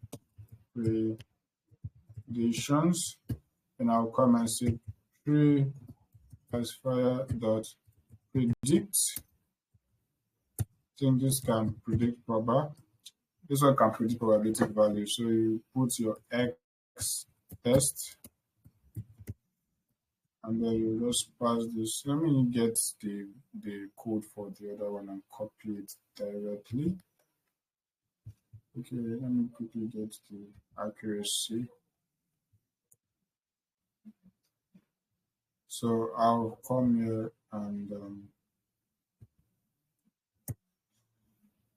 just get the accuracy. So let's get the accuracy. You can see the accuracy here is 93%, right? So if I change this thing, let me see if I move it. Okay, it doesn't affect it. So you can see that. Okay, it's still, I'm still using KNN page here. So I'm wondering why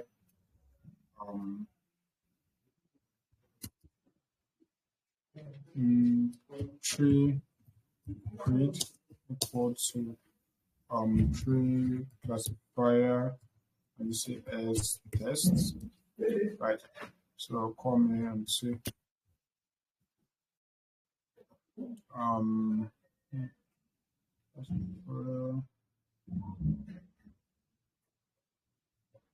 what is the problem now? Tree classifier is a tree grid. Okay, dot predict.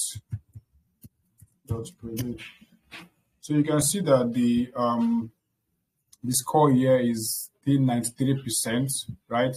So basically it's still the same thing with the other one. So you can just plot the ROC to see exactly what it will look like. I can come here and say predict proper. Come and say true and say true, right? True CLF and say true proper. So if I plot this, I'm going to this. So you can see that we've used different models to make predictions, or we've built different models using the same data, and the different models gave us different results, right? So this is how you work or you build models, right? You don't just choose one, you use your different models, you check a lot of things, but this is just the starting point, right? So there are a lot of things you can still do. You can tune a lot of hyperparameter to improve the performance of your model. So that's what we're going to be looking at next week. So I just want to beg us, all these things that we've taught today and yesterday, I understand that it can look complex, but trust me, it is not complex. It's just because this is your first time of being exposed to this concept. So what you need to do yourself is to dedicate time What you need to do yourself is to dedicate time to learn and to further understand what we've done or what I have taught so far. The videos are there for you on YouTube, right? So the best thing to do now is not to complain. The best thing to do now is to actually buckle up. Is actually to buckle up, sit up, and do what you can do, right? So this is basically left to you. So if you want to make the best out of this, it's left to you to decide how you want to decide how much effort you want to put into this, right? So this is not difficult, to be honest with you. Like we are not even doing we're not even going very, very deep into all these algorithms and the mathematical equation and all those things, right?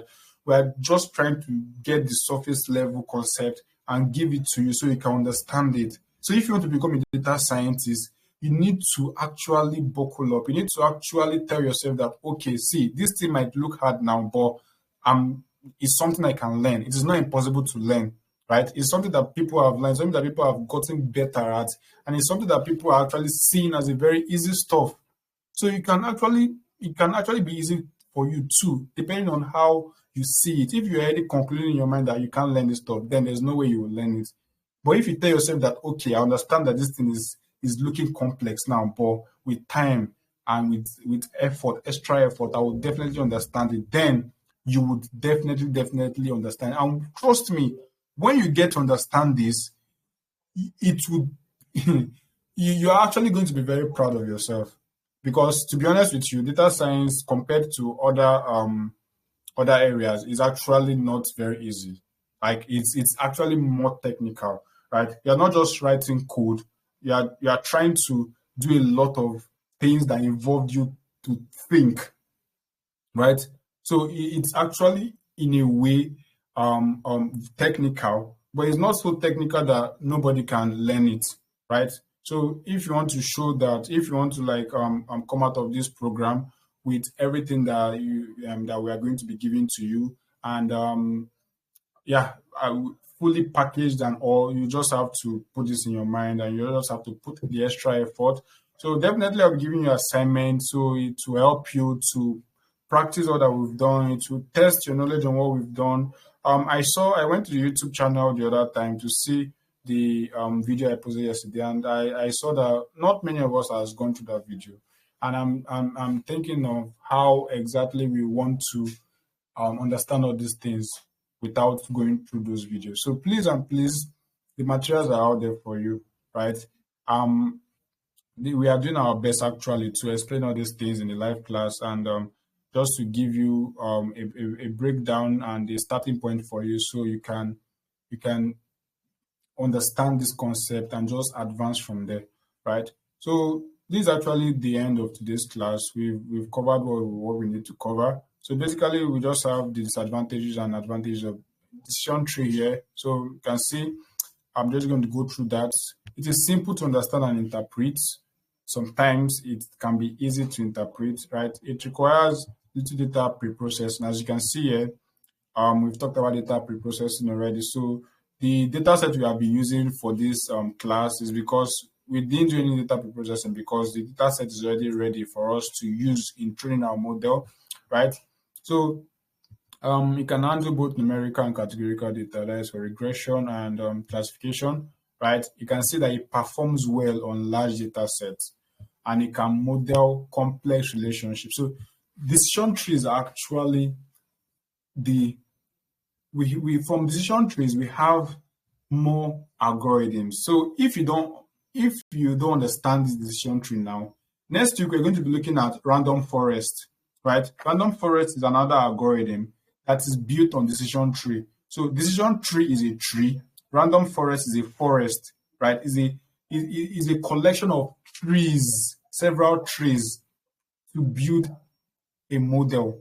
So we're going to look at that in the next class. So those algorithms are actually very, very, very good algorithms, right? They are used to win competitions, right? They're actually hackathon competitions on building machine learning models that are on Kaggle. people, the prices there are just outrageous. You see some competitions there are actually like $100,000 for the first prize, $50,000 for the second prize, right? So, and most of these competitions is just these things that we are learning here that people use to win them. These things. So the winner just has a very good accuracy when the model is actually examined on a new data set. So if you understand all these things, there are a lot of things you can do.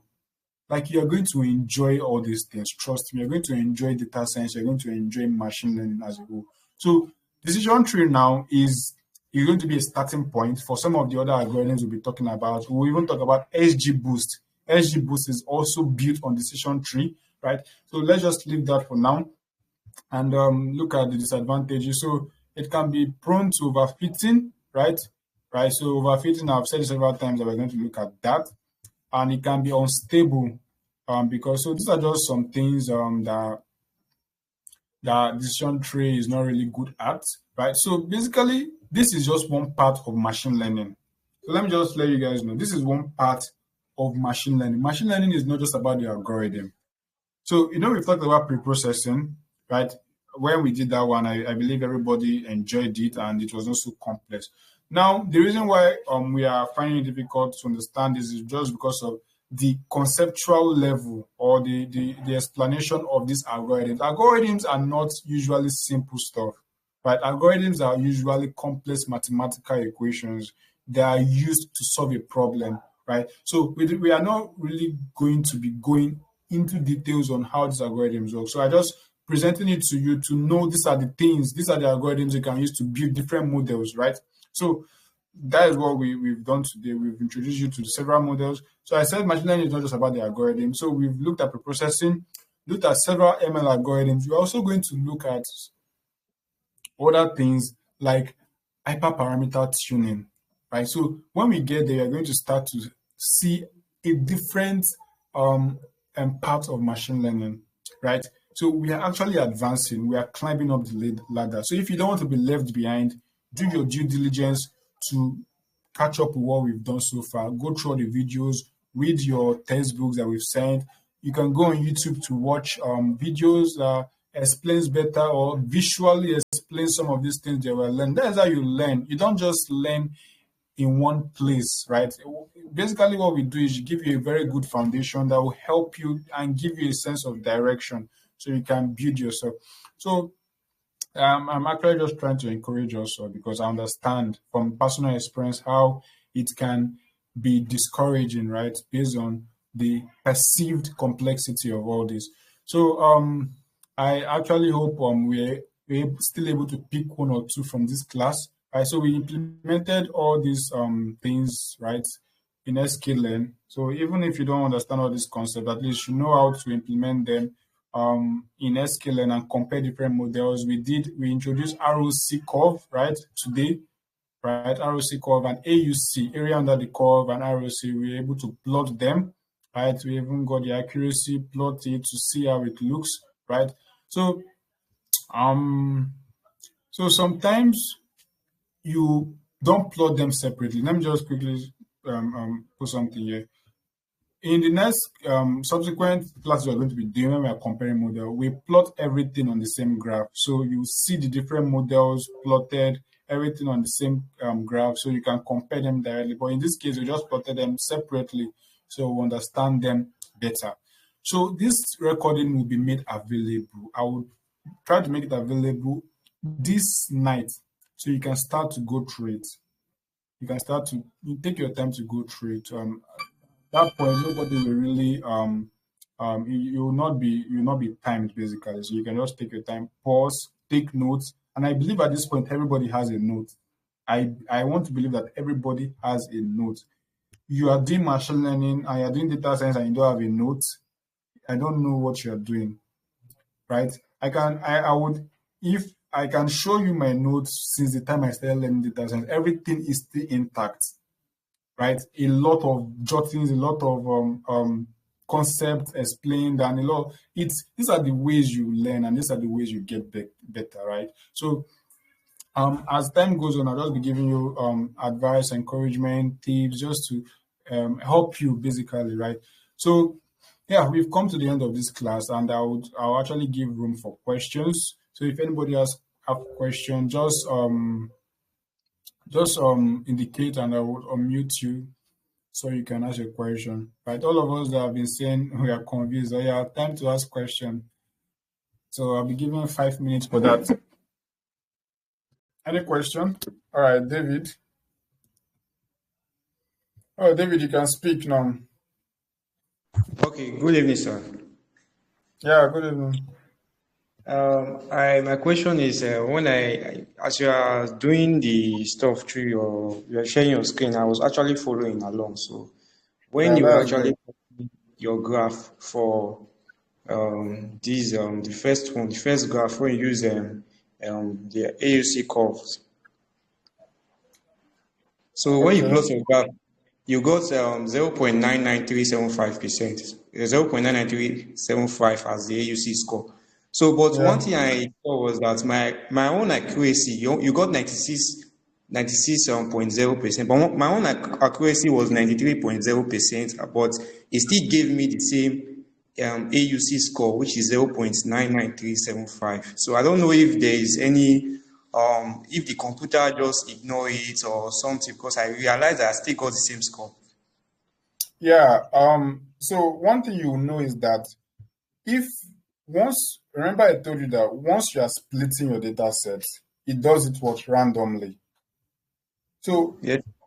me training my model with different set of S train would give me a different and evaluating it on different set of S, they will give me a different accuracy score from you doing it with a different set, because we are basically not doing the same thing here, right? So the computer is shuffling it randomly. Even if you use this, it will shuffle it randomly from your system. So it uses a different set or different data sets to do.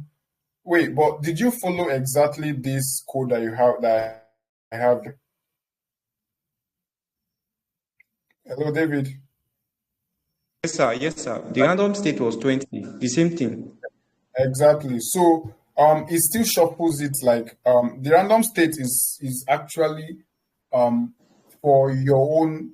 I don't know how to explain it, but it is not something that is the same in different system or different computers. So there's a way the random state is done. So once you put 20 in your own system, it's not going to be the same 20 in my own system. So the shuffling is still different. So it will give you a different accuracy score, right?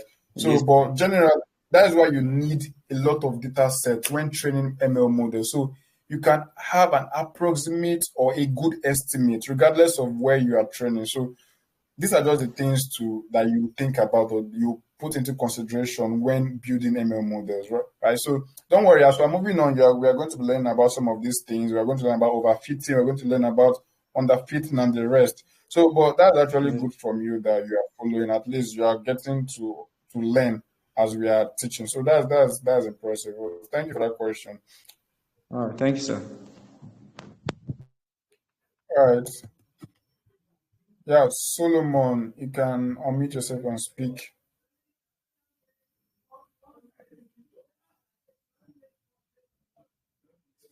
Hello, Solomon. You're on mute. You can go on and speak.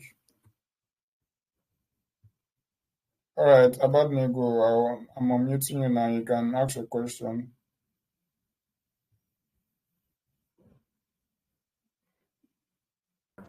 All right. Good evening, sir. Yeah, good evening. My question is on this Sun tree.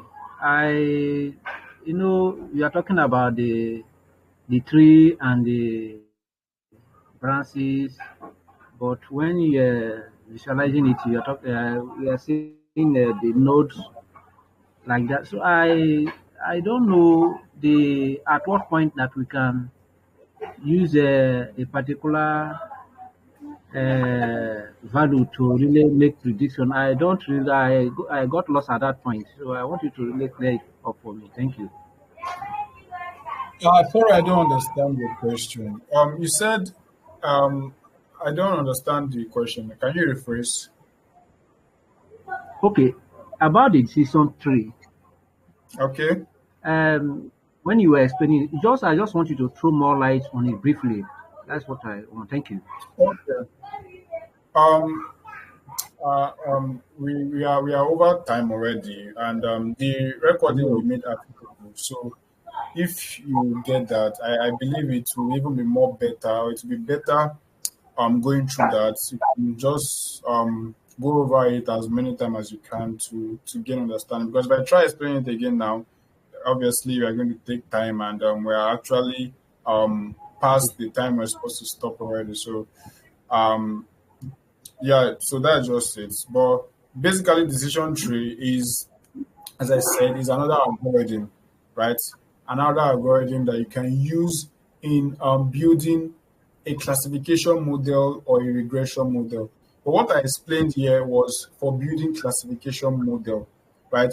And when I was explaining decision tree, what I was just trying to explain is how the algorithm itself learns from the data, or how it is able to um, make predictions, right? It how it even builds the model, and the way it builds the model is by splitting the class. So we have 0 and 1, the two binary classes, right? In case of binary predictions, we have 0 and 1. So what it is trying to do is trying to split the classes based on the features we have, right? So once we have several features in our data set, it now selects each feature and splits the classes based on all those features. But now, when it does the splitting for each of the feature, it now computes something like an error for each of those features. It computes an error for each of those feature, and then get or select the feature with the lowest error and use it to make the initial split. So it does that recursively. Once it does that first split, it then pick the second node and then do the same split on it too. And it continues it recursively until it gets to a point where it cannot split again. So that is the model. That is basically the model. So that model is what is now going to be used in making prediction. Once you get a data set, once you get the data that you want to predict, that data will be passed through that decision tree model, right? So it will pass through it and it will now fall in one of those places, right? So that, just understand this. Once you get the new data set, it's going to just use that tree to make the prediction, basically. So that's just for decision. And that's why I didn't want to go on that again because it's going to take a lot of time. But I believe you've actually gotten an idea, like even if just a little of what decision tree does, which is splitting classes based on feature, right? So don't bug yourself or don't disturb yourself so much about all these algorithms and how they work. It's very good to explore, but let that not be your main point of concern, right? Your main point of concern is the general concept and how to implement it and how to use it in building models, right? So you can, as time goes on, you can actually gradually be learning it, be picking it, and be building overall your intuition on those algorithms, right? So that's just how it is basically. So, Mohammed, you can ask your question. I hope that is okay for you, sir. Thank you very much. Yeah, it's clear. It's clear. Thank All you very right. much. All right, Mohammed, you can go on to ask your question.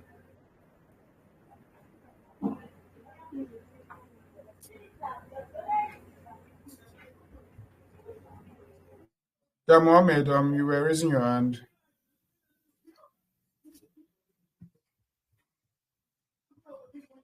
Okay, so I believe we okay. Let me just take this last question. Mohammed Ali, you can ask your question and then we'll call it a day.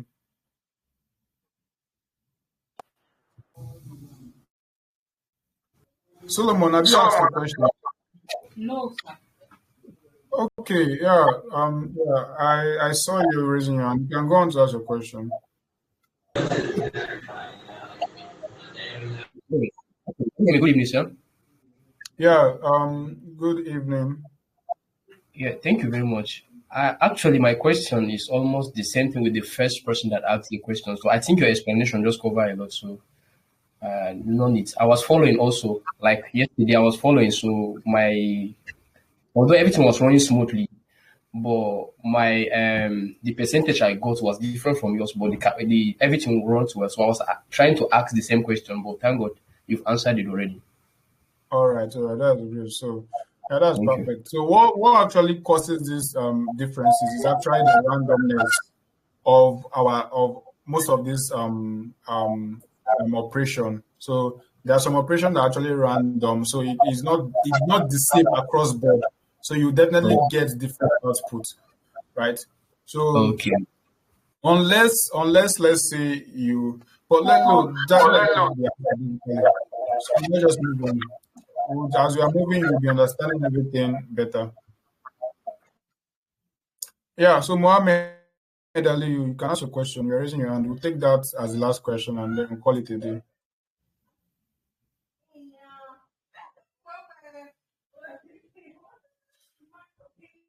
Okay, since you don't want to speak, then Ademoye Adegoke asks. Good evening, sir. Yeah, good evening. We really appreciate you. Thank you for today's class. You are really trying a Yeah. lot to let us get the concept. So, but my question is related to the first question from Mr. David. What determines the best? If I and you are to build a model, maybe I use only linear regression and I get like 99%, and you use like 10 models. What determines the best among I and you? See, okay, yeah, that's great. So what determines the best model is actually how that model performs on new data set that it has not seen before. Do you understand? So once we build a model and then we bring real life data set that the model has not seen, and then we use our model to make predictions on those new data sets, the model with the best accuracy on those new data set is the one that is best, basically. That's why we actually split our model in this, our notebook. We split it into train and test so that we can use the test to replicate real life the data set that our model has not seen. Because you know what prediction is? Prediction is actually just exactly. So you don't just depend on what you've done in your or notebook. Okay. Right? So once your model has been built, then in situations like competitions now, or let's say machine learning competitions, the way they determine the winner is that you build your model and then you submit it to them. So them on their own, they now test your model on their own data sets and they see how your model performs. So they get the accuracy score of your model or whatever metric they are using on the different models that have been submitted. And the one with the best score or with the best performance will now be selected as the best model. So you can actually build your model and on your computer, it is 98% accurate. But if they take it to test on a real data set, your model can be like 60 something percent or 70 something percent. You understand? So there are a lot of things that's involved in making sure that your model is robust enough and is going to perform well, even on data set that has not seen. So we're actually starting in machine learning, but we've actually covered some things, but we've actually not gone into all these things that require you to make your model work very well, which is hyperparameter tuning. And we're going to be looking at it in subsequent classes, right? So just keep all these things at the back of your mind. You can even go ahead and prepare beforehand and just get yourself prepared. So I actually like that we're following and actually asking questions like this. So that's actually good. So thank you very much. That'll be the last question for today, and we'll be calling it a day. So one thing I want everyone to do as we are exiting this class, at least 1 point or one thing you've learned from the class, drop it on the group chat. I'll be there going through and just reading and observing everything. I want you to, as long as you participated in this class, I want you to drop one thing that you've learned at least, right? So these are ways that we learn basically. You can even learn from others too. So that's just going to be it for today. I'm going to stopping recording at this point.